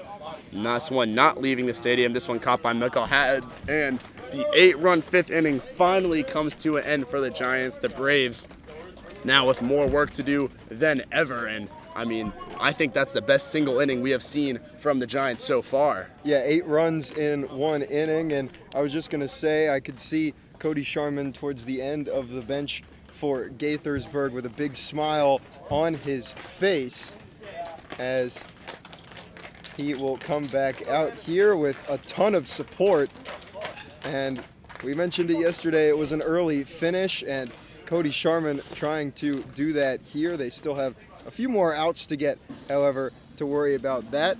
So, I mean, that was probably the best offensive inning we have seen from Gaithersburg yet this year. Yeah, a note I had, Giants coming off of what we both agree was their best game of the season, and it's kind of neck and neck here. I mean, back-to-back home runs, both of them far gone shots, and it's been a great pitching performance from Sharman as well. Obviously, Braves only held to 1.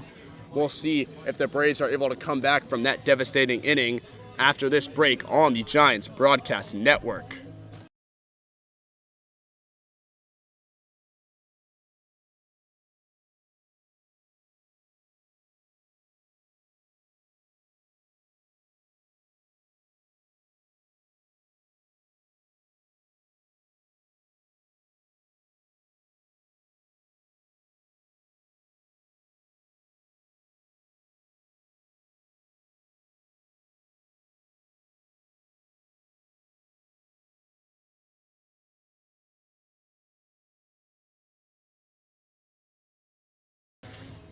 I'm ready. Welcome back to the Giants Broadcast Network, as now the Giants run is only extended since the start of this game. An 8-run inning for the Giants with back-to-back home runs and much more than that. The Giants now, if the score stays the same, this game will be over in a handful of outs. However, Sharman can't start thinking about that just yet. He's had a good outing, still only 2 strikeouts, has allowed 5 hits, only 1 run and walk. So he delivers ball 1 to Franklin Gomez Jr. He's 1 for 2 so far with a single.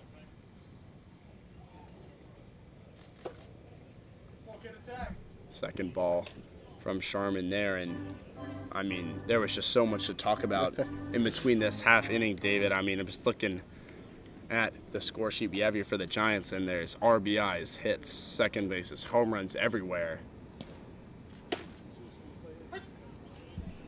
As strike 1 thrown to Gomez Jr. Yeah, a ton to talk about, and after trying to tally up the RBIs from yesterday, it's going to be even harder after this game, as seemingly everyone creating runs. And I was just going to mention ball 3 being thrown, but continue. yeah, Danny Orr as well with his home run in the last inning. Now the team lead with 3. As you mentioned, Jake, back-to-back days with home runs. So that is a 5-pitch walk from Sharman, only his second of the day. And, you know, Gomez Jr., not a bad guy to walk, of course. As you mentioned, probably the best overall player, especially hitter on this roster. Of course, Sharman not happy with it. Still a long way for the Braves to go. Yeah, going to need Sharman to find the zone again. I don't blame him too much there. I mean, he did have to sit on the bench for quite a while the rest of his team had all the fun. So going to need to settle back in here. And he does that with a strike 1. And something I forgot to mention, I think every Giants player came out of the dugout last inning with a smile on their face, including Sharman. So definitely high, cloud 9 for the Giants right now as Sharman gets back on track.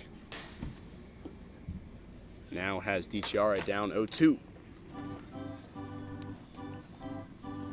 DiChiara, another player with a single and a ground out. No movement from Gomez Jr. on first. Sharman, some nice off-speed there for strike 3, low in the zone. And DiChiara wasn't swinging anywhere close to that one for out number 1 in the bottom of the 5th. I mentioned the bounce back was there and that Sharman had to sit for quite a while and locks right back in, gets his 3rd punch out of this start, and now faces the highest slugging player for the Braves in Charlie Magulik. Yeah, Magulik, again, the 3rd player in a row in this lineup he grounded out in his first at-bat for a double play. He sees another strike 1 there. And again, a nice off-speed pitch there for strike 2. Magulik was way ahead on that one, and Sharman quickly getting back into the groove of things, looking for his 4th punch-out, 2nd in a row. 0-2 pitch.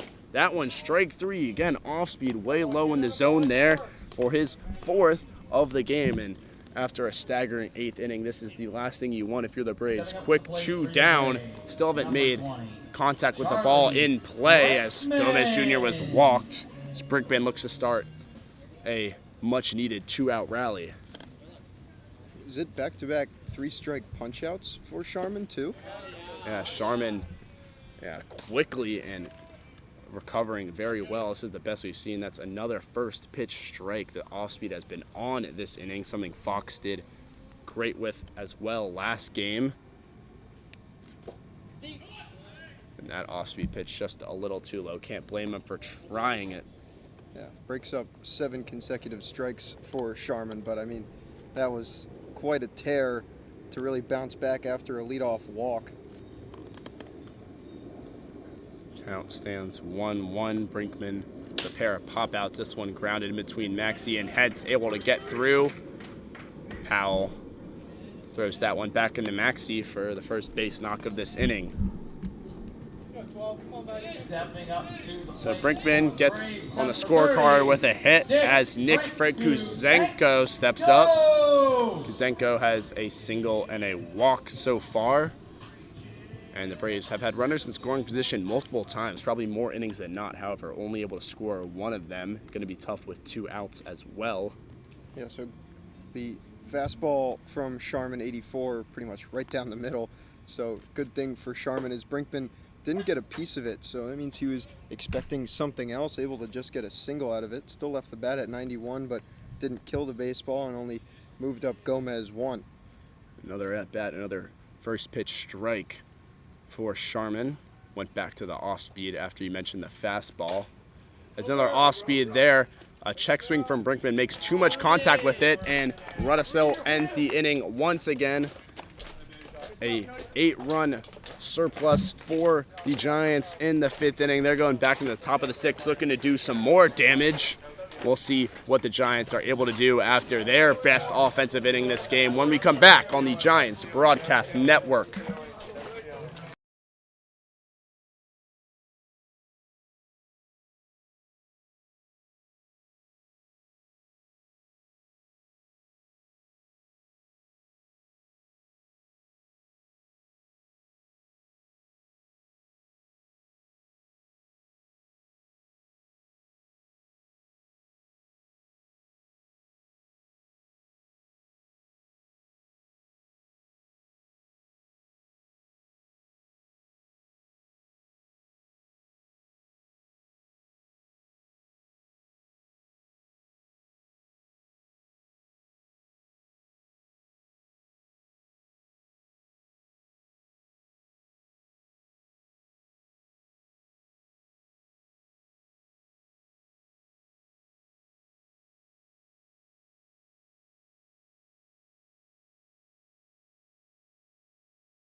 Oh, they did throw it down. Welcome back to the Giants broadcast as we enter the 6th inning now after a 5th inning where the Giants scored 8. The Braves zip scores 14-1 as we inch closer to that Mercy Row mark. The Giants looking to pound more runs on. Cade Hentz starting off. Hentz, I believe he is the only hitter in this lineup looking for a hit. He reached on error in his last at-bat, popped out his first 2. Hentz pops this one up again. That one far foul though. Matt Haller back on the bump after giving up a home run to Holub.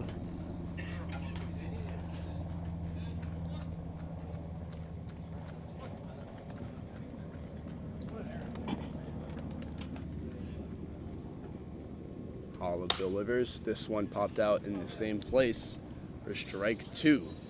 It's getting that cracking we've heard from the press box. That sound has been played multiple times this game. None of them real. It's a pretty empty parking lot. Not too many parents and fans in the stand today, at least for the Giants. No close calls for you today, Jake? Yeah, no like in Big Train? Yeah, Big Train. Some little kid scaring me as another foul baller from Hentz. Yeah, I don't know if he was doing it on purpose, but he said white Chevy next to me in about, I don't know, that was like the 6th inning, and the rest of the game I'm sweating bullets going to my car. Luckily it was safe. I couldn't see any of the white Chevy, which was why I was just thrown off, but no harm done, and hopefully no harm done the rest of the season as Hentz is still down 0-2. This one way early on that puts into play to second baseman Doherty. Doherty not able to make the play at second base, bounces before first. Took a while to get to it as well. And I believe that's going to be another reach on air for Hentz. Nevertheless, he will take it. Yeah, Doherty almost had a double clutch. Clearly on the transfer, didn't grip the baseball properly and then rushed the throw. Pretty much just grounding it right in front of his first baseman. Tough play to make if you're Charlie Magulek. And that probably will be another error for the Braves defense. Yeah, Doherty, that's his second of the game so far. You're just kind of seeing the mental aspect being lost for the Braves. I mean, it's tough being down 14-1, but with the game not done, you have to do your best to stay in it. As McNally sees ball 1 to start his at-bat.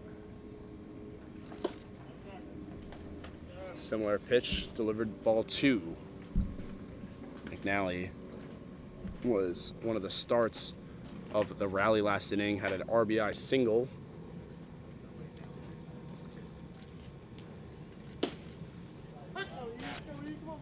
First strike he's seen, 2-1.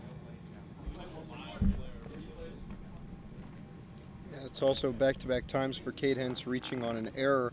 Last time it was a throwing error by then pitcher Ben Smallwood on a possible double play ball, but got away from Doherty at second, allowing both runners to advance safely. McNally fouls another one off, keeps them fighting 2-2. Hentz still on first base, no outs for the Giants.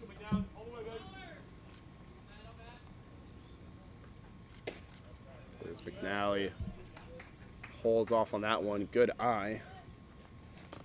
As you mentioned, the height for the Giants this game, everyone is standing up in the dugout on the fence. It's a full count pitch, delivered to McNally. McNally swinging on that one, finds the gap, I believe. Yes, it does, between Kohlmeyer and Goldhill. And a nice full count base hit for the catcher. That's back-to-back singles for him. This time not an RBI along with it, but puts another runner in scoring position for the Giants. As I mentioned at the top of the broadcast, Ethan McNally playing in his first game in almost 2 weeks, and is 2 for 3 tonight with an RBI as well as a run scored. So really nice welcome back to the lineup for Ethan McNally. Something you'd like to see if you are a Giants fan, as Maxey steps up again. This one bouncing before home plate. Cade Hentz didn't know if he lost the ball or thought it hit Maxey, but hesitated before moving. McNally takes second as well. Yeah, I think previously, because Maxey in his last at-bat got hit by a pitch, so I think Hentz also thought that one hit Maxey. Luckily, Hentz realized soon enough to get to third in time. It's a nice off-speed there, delivered for strike one. Maxey way late, didn't have a chance. Now 2 runners in scoring position with no outs for the Giants. That one low as well, brings the count to 2-1. Maxey this game is also 1 for 2. He had a single in his first at bat, and as you mentioned, got hit in his last. Sandwiched that with a line out. Another off-speed pitch has Maxey swinging. That one was high in the zone. It's count to 2-2 as Holler looks for his first punch out in his outing.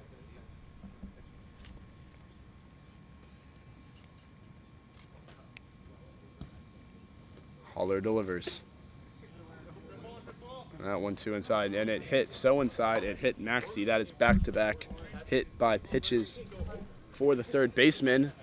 And back-to-back innings, the Giants have bases loaded. Yeah, it was just a really tiny chip on the elbow guard of Maxey. Really faint sound, but enough to where it counts as a hit by pitch for Maxey. As I said before, he singled in his first at-bat, still finding ways to get on base. This one has popped up into right center. As Gomez Jr. calls that one off. Hentz is going to tag up. McNally stays on second base, has to slide back. Wasn't super close, but almost tagged out as the Giants get their 15th run of the game. Reese Weiss, that's a sac fly. That's his second RBI of the game. As the top of the lineup comes up once again is Nate Houghton-Henley. Nate Houghton-Henley has a RBI single and an RBI double. Another successful outing for him. That one in the zone for Holler. Strike one. As I mentioned, McNally didn't move forward, so runners on first and second for the Giants. And also I was going to mention that's now the third RBI sac fly for Gaithersburg in this game. So again, we've talked about how the situational hitting has just improved, and they put that on display here, putting the ball in play and putting it where it'll matter.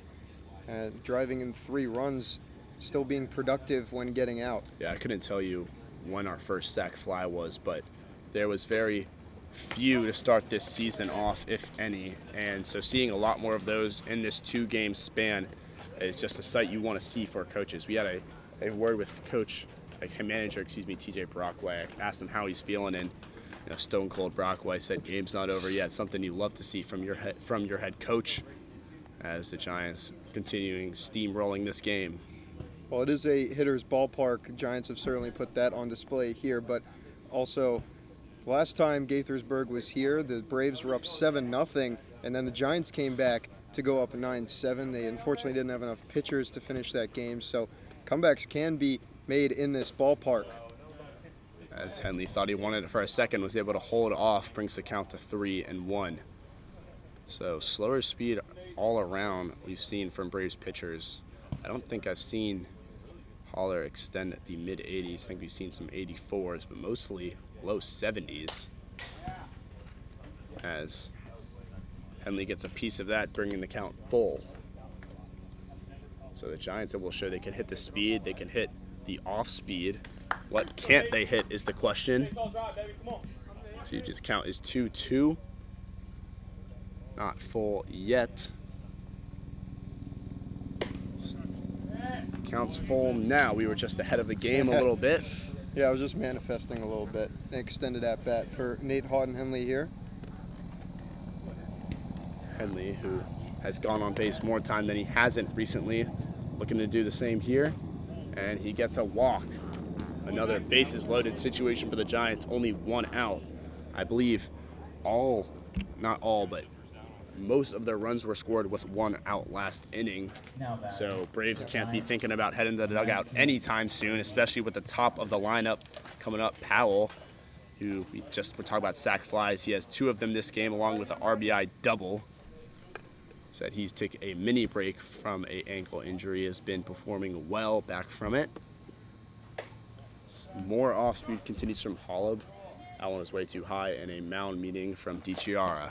Holler has not had a good start to this inning at all. I mean, it started off rough with his defense and an error on Connor Doherty at second, allowing Cade Hentz to reach, and then eventually Hentz scoring on the Ruiz-Weiss sac fly. So after that, I mean, giving up a single and then a wild pitch, hit by pitch, and now a walk. So after your defense can't come through, now self-inflicted wounds on the mound for Matt Holler. Yeah, self-inflicted wounds. Another theme of the Giants early in the season. They haven't even put themselves in the situation to suffer from self-inflicted wounds as of recently. So improvement all around for the Giants game, and you can see that in the scores and the fights they have put up as time is called again. A mound meeting from the Braves. Yeah, I didn't see anyone warming up for the Braves in the bullpen. I still don't see any action. All the white hats there in the Braves bullpen peeking over their fence. Fence isn't opening either, so this is a meeting to try and get Holler back in his zone.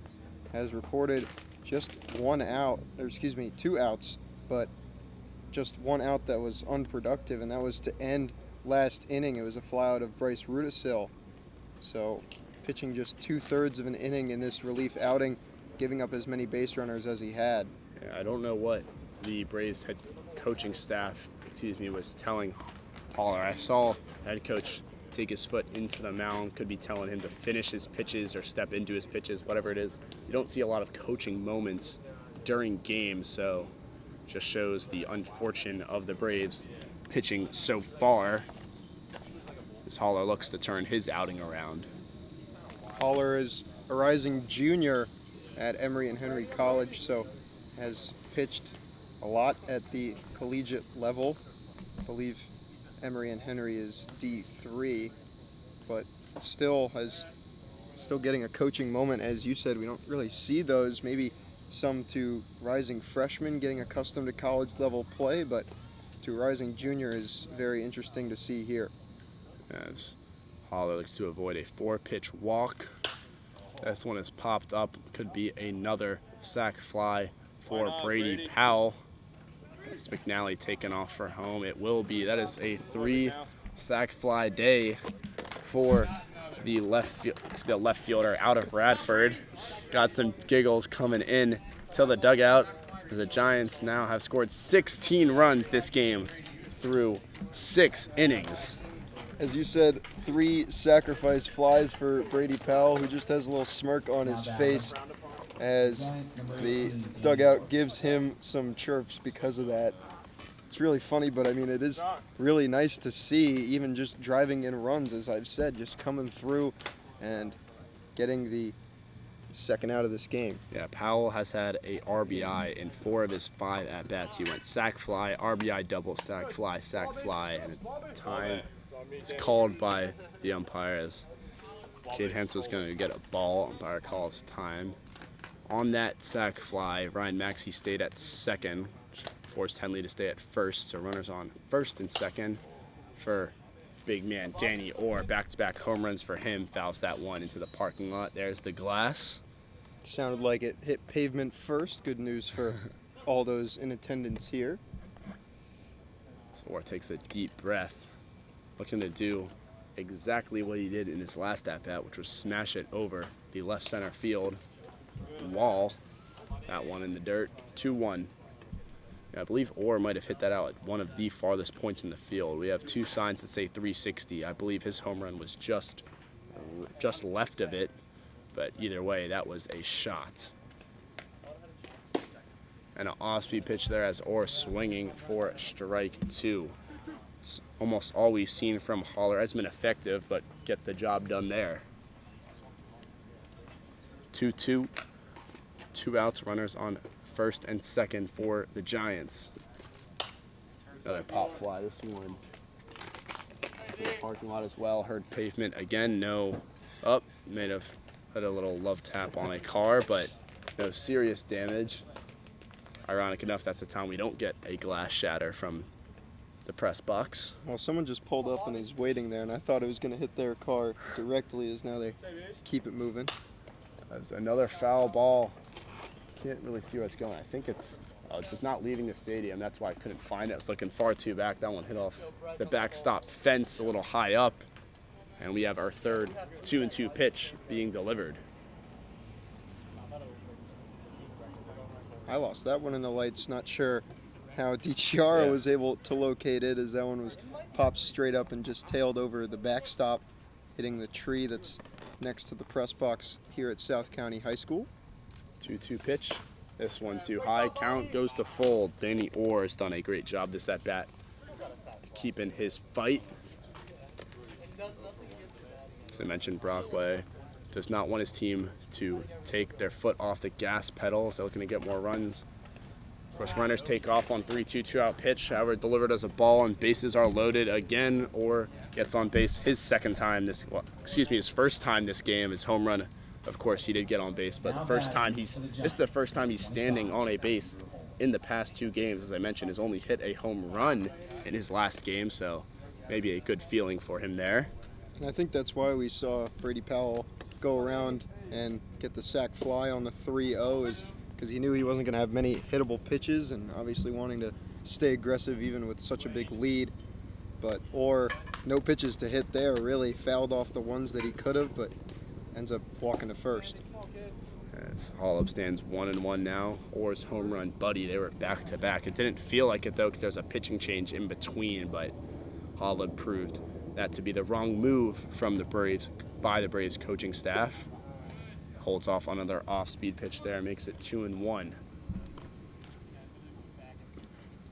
Holub looking for a hit here that is at least 95 miles per hour. If not, he won't be happy about it. Holds off 3 times. That looks like he could have tweaked something. He's messing around with his shoulder a little bit. 3-1. As you said, has to be 95 or more for him to be happy with it. Even then, when he heard it was 97, was just okay with it. As this one is a shot. Didn't get the exit speed on this. We are going back, not back enough, as Gomez Jr. got under that ball. Yeah, that looks to be 87. He's probably not even going to ask us what it was. The Giants add 2 more to their tally, not giving up. 16-1 now. The Braves hanging on by a thread. And, kind of talked about that mental error Doherty had this inning. Have you seen any fall off from the Braves player from the first inning till now? I mean, there's definitely been a pretty sizable fall off, and definitely the dugouts quieted down too. I mean, they were very lively in those first 2 innings. They were only down 5-0, and that's not a very big lead in the Cal Ripken League, but now a 15-run deficit. It's definitely changed the tone of their entire team for the worse, and it's for the better for Gaithersburg, because, I mean, this is great now. 30 runs scored in the last 13 innings played. Yeah, and as a new pitcher for the Giants steps up, we will take a break as he warms up. We'll be right back in the bottom of the 6th on the Giants Broadcast Network.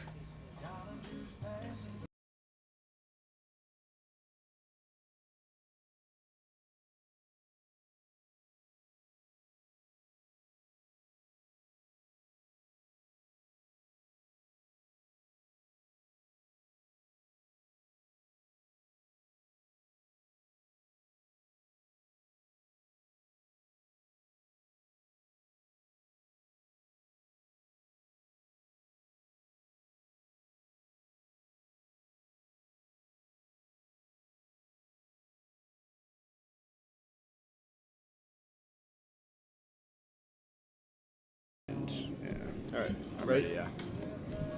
Welcome back to the Giants Broadcast Network with a new face.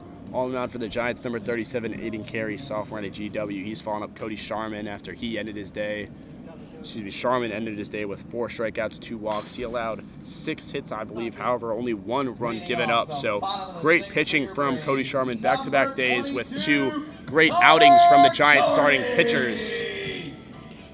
Yeah, we talked about how Sharman had a really nice last outing and equalizes that in terms of length into the game, both 5 innings pitched.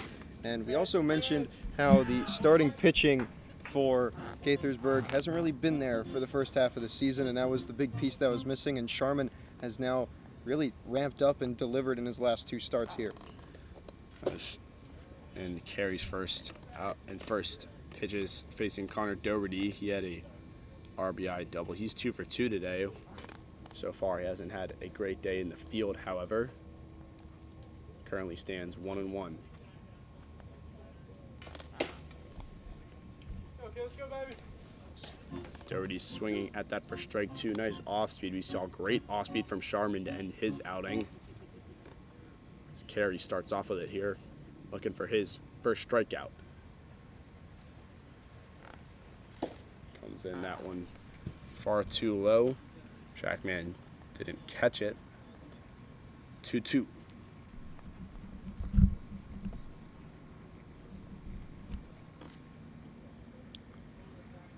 Pitch, low again, brings the count to full. So after a hot start for Carey, cooled off just a little bit, still a chance for his first strikeout.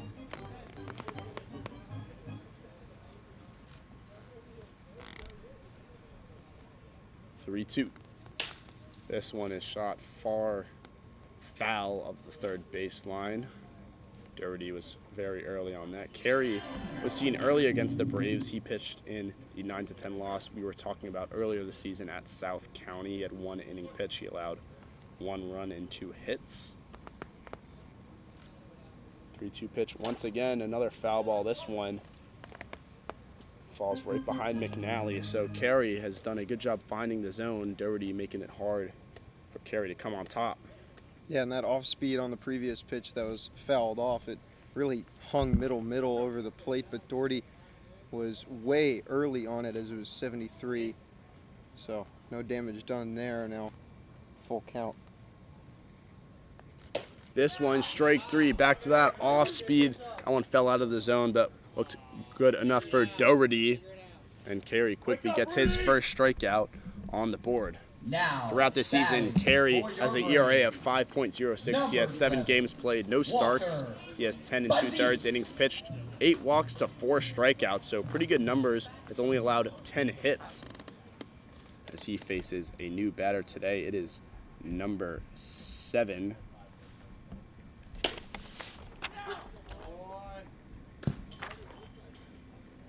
It's number 7, struggling to find his name on the roster. I don't believe it is listed on the Cal Ripken website. There is a Casey Westerberg listed as disabled with number 99. Not sure if, or actually there is a Caleb Williams listed at 99 among infielders, a freshman from Liberty. So that might be our mystery number 7.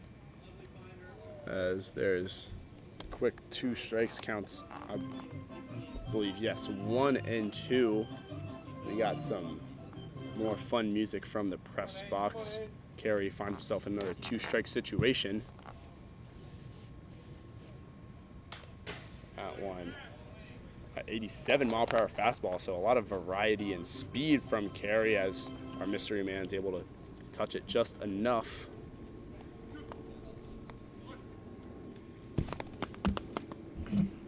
One, 2, 1 out.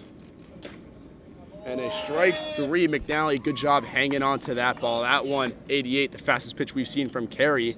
And quickly, 2 outs in this inning. The Giants have not given the Braves any sign of life after their 1 run scored. Carey's faced 2 pitchers, has 2 strikeouts. Now same amount of strikeouts as hits given up. So interestingly enough, the scorekeeper here at South County listing that as Walker Bazile, who is number 8. So not number 7, but number 8, Walker Bazile. I believe we have the same situation here as the current batter-up is wearing number 31, but can't seem to find his name.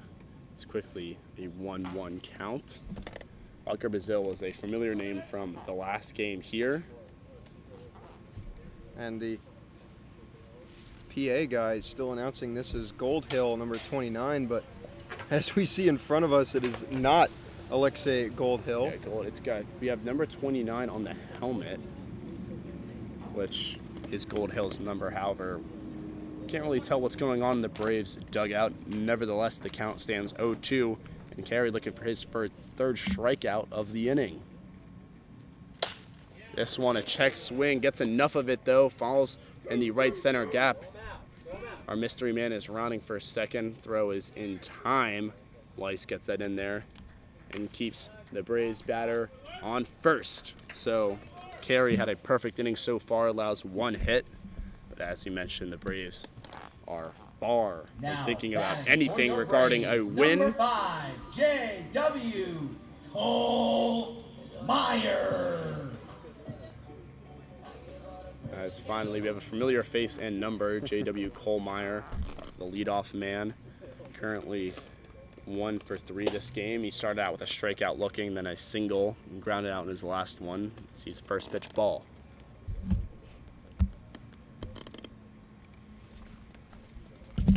After this half inning, I'm going to try and wave down the first base coach for the Braves to see if we can identify our 2 mystery men. As this is a ground ball to Cade Hens, quickly fielded up and out from Danny Orr, so doesn't matter too much who was up to bat as 3 outs are quickly gained, and Carey ends this inning with 2 strikeouts and 1 hit allowed. Again, another scoreless inning from the Braves as the score remains 16-1. And yes, I believe, no, this is not the end of the game. We are very close to it. We have Braves taking the field, was just making sure we did not reach our mercy. I believe we will play 1 more inning of baseball. If the score stays the same, we'll see what happens with the Giants back up to bat once we come back on the Giants Broadcast Network.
Now, okay, whatever. Yeah, but we can talk about it.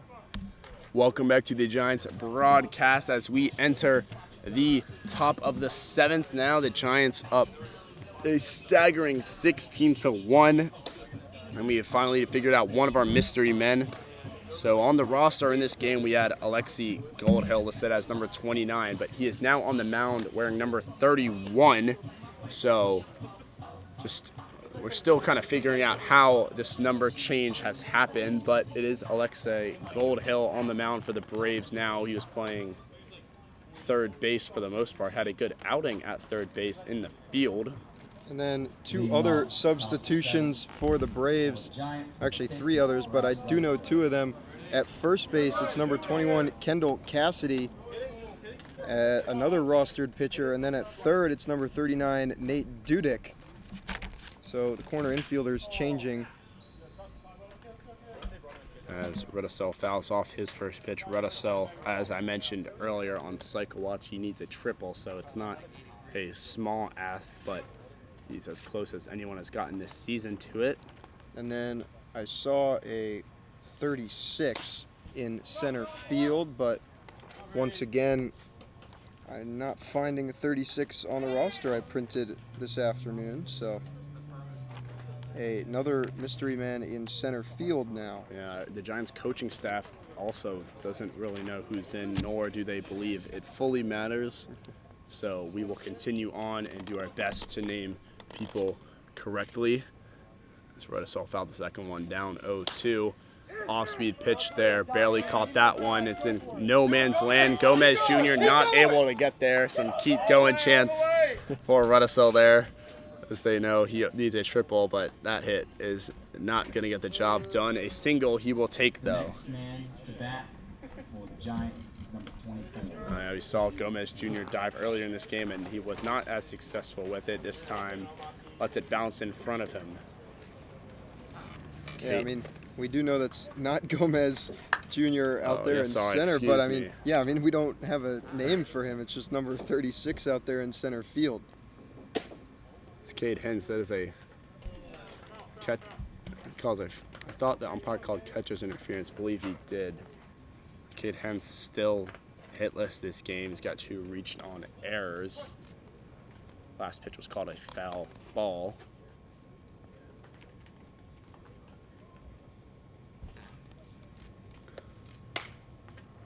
It's another foul ball. That one hit a car, and that was tough. That was some shattered glass, and that was not the fake sound of shattered glass. That was unfortunate. Looked like it hit a silver Prius. Yeah, it was a silver Prius or red sedan. Either way, that car got hit bad on the windshield. That is tough. You got all these Giants players looking to see if it's their car, a car they know. Nevertheless, Cade Hens still 0-2, fouls off his third one.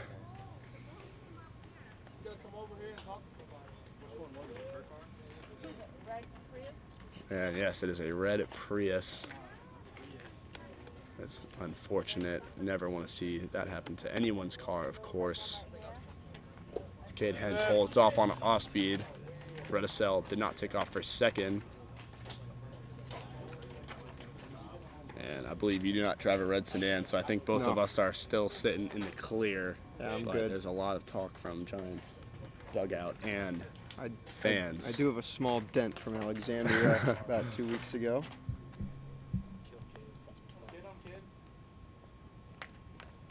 And it's another one bouncing before the plate. Good job there from, I believe it is still Tony DiChiara. I'm getting second thoughts about everyone now. I believe it's 28 behind the plate, so Tony DiChiara is no longer in the game. Yeah. Ryan Santangelo. Yeah, Ryan Santangelo. All of these subs have been familiar names from the first time these teams have been faced. However, we have not been informed of these changes, but Santangelo does a good job of keeping the ball in front of him there. Count now is 2-2. And a big swing from Cade Hens there. I'm sorry, I've laughed a little bit. A call, yes, he did, from the Braves dugout on a full swing there, but a nice strikeout from the third baseman, but listed as a pitcher, Goldhill, his first of the game. And that's the most talking the Braves dugout has done in quite a few innings. Yeah, I wasn't expecting that one, especially down 16-1. Nevertheless, it brings up number 45, Ethan McNally. McNally, a man who was still looking for his hit until last inning, where he got a pair, he got a pair of singles, one of them being an RBI single.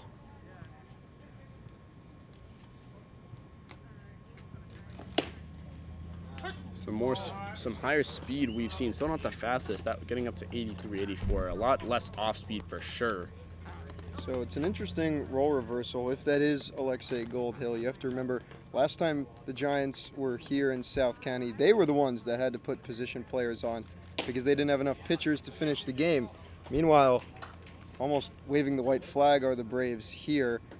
And obviously there are a few unidentified fielders for South County, but I do know that there were 8 guys in the bullpen for the Braves, and now there appears to be only 3 or 4 in the South County bullpen. There's 2 big swings and a misses from McNally, one on a fastball, one on a off-speed pitch. So, I mean, Goldhill, who we believed it to be, has had a pretty good outing. I mean, he's allowed a single, then 2 strikeouts after that. As Ryan Mackey steps up to the plate for his 5th time this game. He has got hit twice and is currently still 1 for 2. Made contact both times. He lined out his 2nd at bat. First on the dirt is ball 1, so this would be the first time in 3 innings the Giants would be held scoreless if they're not able to bring in Rudisil. They scored in their first 2. 3rd inning was nothing, then followed up with 1 run, 8 runs, then 2. There's strike 1 low in the zone. It's nice from Santangelo to frame that up.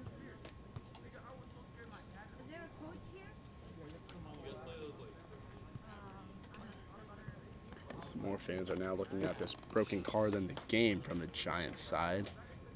Maxey still stands 1-1. A long pause before this pitch is delivered, and a nice one at that. I believe that was an off speed. It says 82, looked a little slower. Maybe I saw that one weird. Nevertheless, big swing and a miss from Maxey.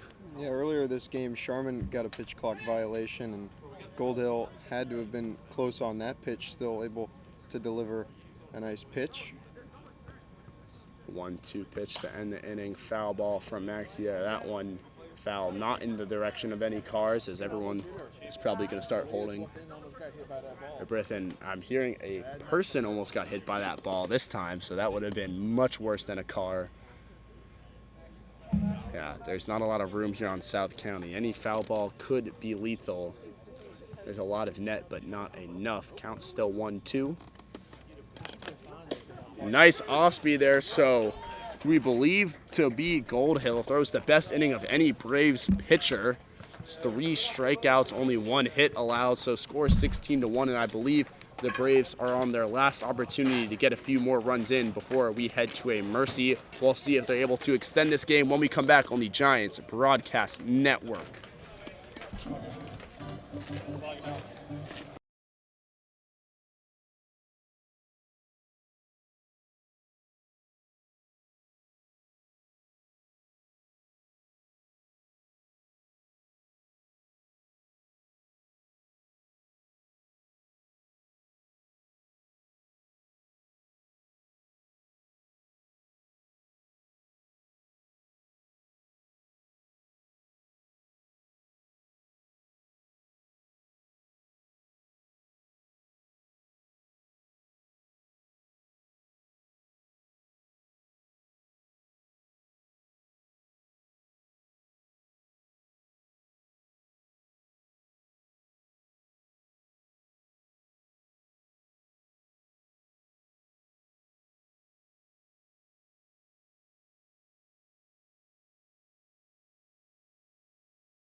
You ready?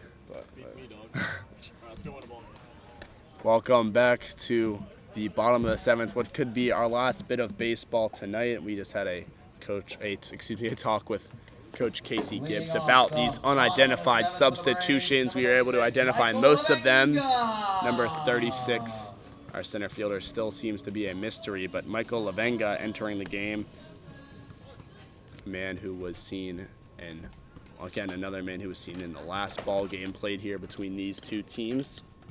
Still Aiden Carey on the mound as he delivers ball 1. Lavenga taking over for believe Franklin Gomez So Jr. this may be our mystery center fielder. It's 36. Another one into the parking lot. No sound there. You heard a gasp even. Like I said, everyone is on their toes now. I believe people want to move their car. Like I said, this is taking most of the focus off of the game. I will happily take a longer walk over a completely damaged windshield. That's a nice off speed there for strike two. Aiden Carey has been lights out, even considering the lack of attention. I mean, only been in for a short amount of time, but has been very effective in it. It's another off speed pitch there. Another one. It's again, you hear the concrete, just you hold your breath every time after the first one. Count still 1-2. Aiden Carey, that was a high fastball. We'll see if he sticks with the high heat or goes back to the off speed. That one. 87 as well, just a little outside, 2-2.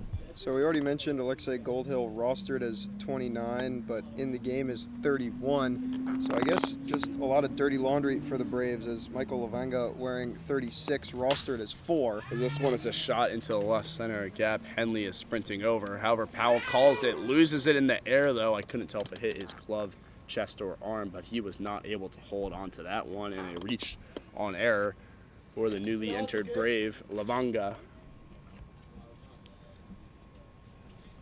I believe that's the first error this game by Gaithersburg. They've made it all the way to the 7th inning in what has been a really nice defensive turnaround here in the middle late parts of the season. Powell maybe losing that one in the lights. It did hit his glove as it did come down a little bit more on a line drive, not necessarily a pop-up. Yeah, we do have lights at the field, of course. However, it is still very dark outside and not really a light behind where that ball was coming in. So not shocked if Powell happened to lose that one. He's now to bat. It's number 28 is, I believe it is, yes, Ryan Santangelo, our catcher. Santangelo was pretty good behind the plate. A lot of balls bouncing before he kept in front of him. That one was shot down the first baseline. Far foul though. 2-1.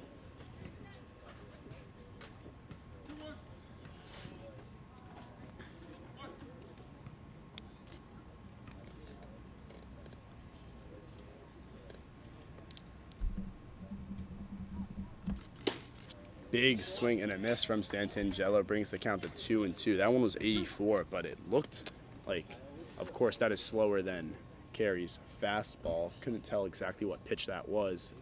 A good one, however. As Carey looks for his third punch out of the game. That one back to his fastball, far too low, brings the count full.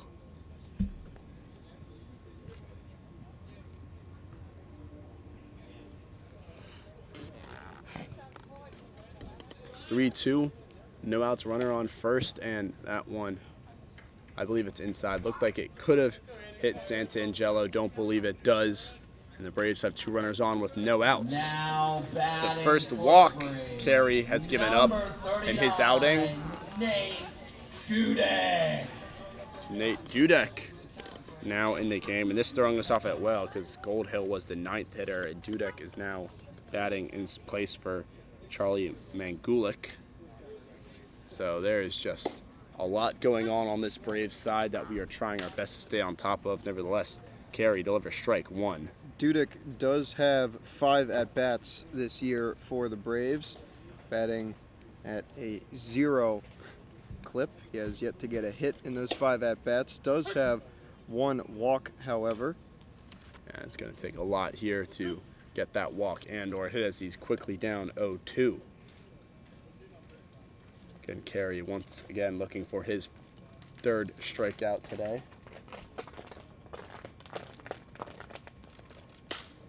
That one, some off speed that Dudek's able to get just enough of. Leo Simpson and Ethan Bell walking past us. Those guys coming down here to South County, but Aiden Carey, if he can get these final 3 outs without allowing 4 runs, then that'll end this game. Yeah, 2 runners on. One of the better situations the Braves have been in, but there, Carey getting his third strike.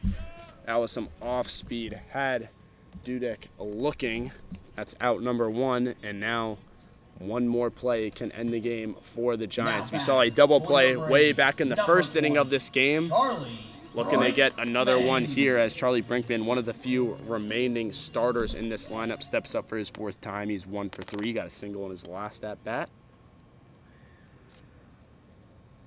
So Carey gets himself back on track of his 3rd strikeout.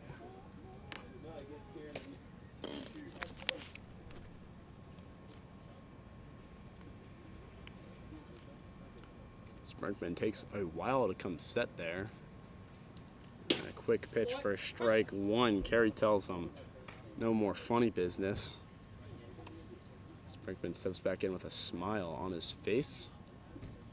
Again, takes a long pause. Don't believe you were seeing this earlier. Carey, another off speed there. That one just a little inside. 2-1. Maybe trying to slow down his own tempo and understand that, he can end the game, but he still has a large cushion to even get close to even thinking about giving up a lead, obviously. So just trying to settle back in, refine the zone, and not give yourself too much of a individual blemish. So he throws his 3rd ball of the at-bat. 3-1 now. As I mentioned, runners on 1st and 2nd. Carey steps off, waves his finger in a circle. Tell McNally, let's redo that. Look back at 2nd before the pitch is delivered. That one outside, and the bases are loaded for the first time for the Braves as manager TJ Brockway comes out for a mound visit. Carey now with his 2nd walk on the day. It's the first mound visit we've seen from the Giants. Yeah, Brinkman didn't actually think that was ball 4. I mean, he stood there and maybe thought it would have been a full count, but bases loaded, 1 out. I don't think we'll see a pitching change here, as in recent days, manager TJ Brockway has talked about getting through a couple games using just 2 pitchers has been really good feeling after the start of this season was so shaky, and he will keep Aiden Carey in. Again, just needs to get 2 more outs. And there's now a force at any base for this defense to help him out. Yeah, the situational defense has been very strong for the Giants. A ball hit on the ground that remains in the infield can still very much end this game, especially if it's hit over to Cade Hentz. Hitting for the Braves, number 21, Kendall Cassidy. As Kendall Cassidy steps up for his 1st at-bat this game, we were aware he subbed in before. This is his 1st at-bat, as is a high pop fly. The question is it deep enough for a runner to score? And it is not. I believe that is Lavonga was on 3rd base. He was halfway down to home, and Powell makes up for his 1st drop. Now gets the 1st out. I was going to mention Kendall Cassidy in his 1 at-bat. He's had 3 plate appearances, excuse me, but he got hit by a pitch in 1 and walked in the other, and then in the actual at-bat got a 2 RBI single. So he had an on-base percentage of 1 and a slugging of 1 and an average of 1. But they're flying out, basically more than having all of those stats. I was going to say that was a hefty pop out on his totals. As Carey delivers ball 1 to Connor Doherty, another starter still in this game. Cassidy was the closer the first time we were here, Jake, all the way back in the early parts of June. A big swing and a miss from Doherty. Carey back on his stuff after that pop out. Hopefully 1-1, and as you mentioned, bases loaded. But I believe you said you need 4 runs to continue this game. So all 4 of these guys currently in the game need to score. Yeah. So if it's 16-4, game still ends. It's 12 runs. So got to make it 11 if you're South County, which means Doherty would have to come around to score for sure.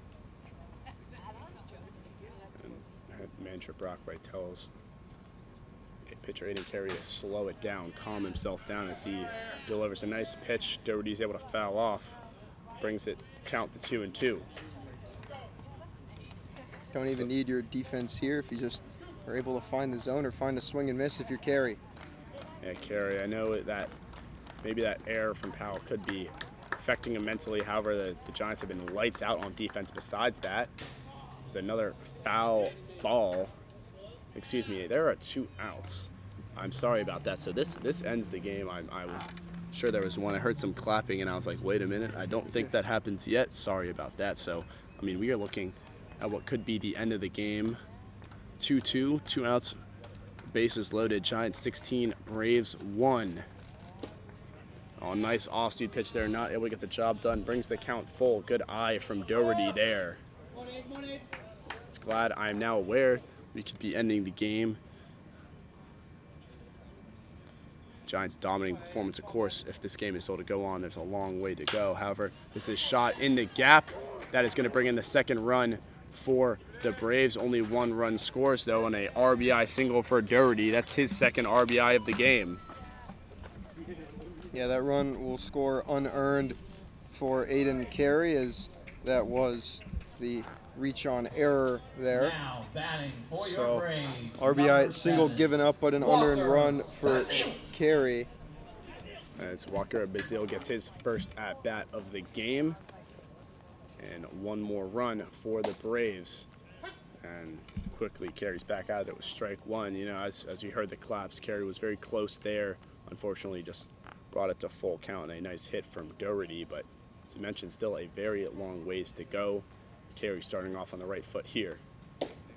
And that's back-to-back 2 low inside fastballs to Bazile. Brings the count to 0-2, and once again, we are 1 pitch away from this game being over. Carey for his 4th strikeout of the game. Doesn't get it there. It's a good take. A close one for sure to Bazile. 1-2. It's 1-2. 2 outs. Giants 16. Braves now 2. Carey, deep breath. Delivers. Bazile gets just enough of that to stay alive. Count remains 1-2. Braves putting up a small fight right at the possible end of this game here.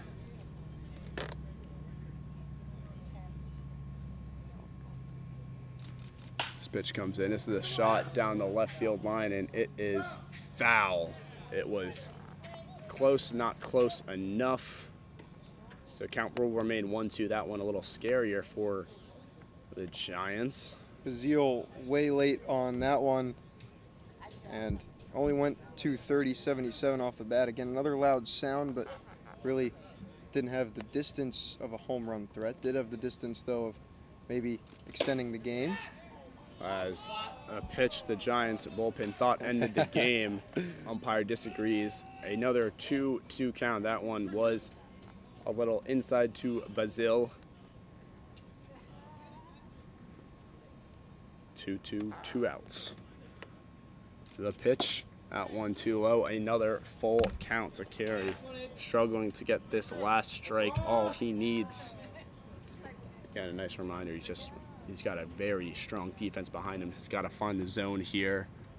No matter what the score, you do not want to be walking in runs. And he doesn't there. Strike 3 swinging back to that great off-speed we saw in his first outing this game. And the Giants with another towering win, this time 16-2. And exactly what you need to see from the Giants at this point in this season. As we've said for the past 2 games, do or die time for both these teams. This time the Giants come on top by a large sum. Yeah, I'm sure Bryce Rudisil didn't know it in the first inning, but his 3-run blast, the winning run for Gaithersburg, as Rudisil got his first home run of the season. 1 of 3 long balls for Gaithersburg in this game, and that's 30 runs scored by Gaithersburg, mercy ruling twice. They did have 30 runs scored on them in back-to-back games previously, but now they're the ones scoring all the runs here. So really nice job by Gaithersburg yesterday in that Sunday matinee that we saw, and then here tonight in South County. A bit of revenge after last time they didn't have enough pitchers. This time they didn't need more than 2 pitchers. A really nice back-to-back starts for Cody Sharman. going 5 innings against the Aces and then coming down here and going 5 innings again, and just a relentless offense as we saw. Yeah, so you mentioned the 2 pitchers. That's the one thing the Giants weren't able to do. 3 pitchers were used yesterday, today 2. So very much today could top for their best game of the season. And of course, the Giants need a lot more of these performances, but a lot of momentum gained in the past 48 hours. Another short night for the Giants, and just a all-around win. Great offense, great defense, and very solid pitching today. There is no complaints from the Giants side.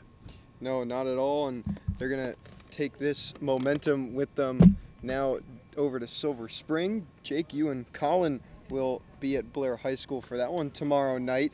They beat Silver Spring on, what was that, Friday now? So it's been a really nice swing here in the last week for Gaithersburg, as Andrew Holliv gives a little hook'em to us, and that is just a really nice sight to see. Smiles all around this Gaithersburg lineup. Yeah, they were all.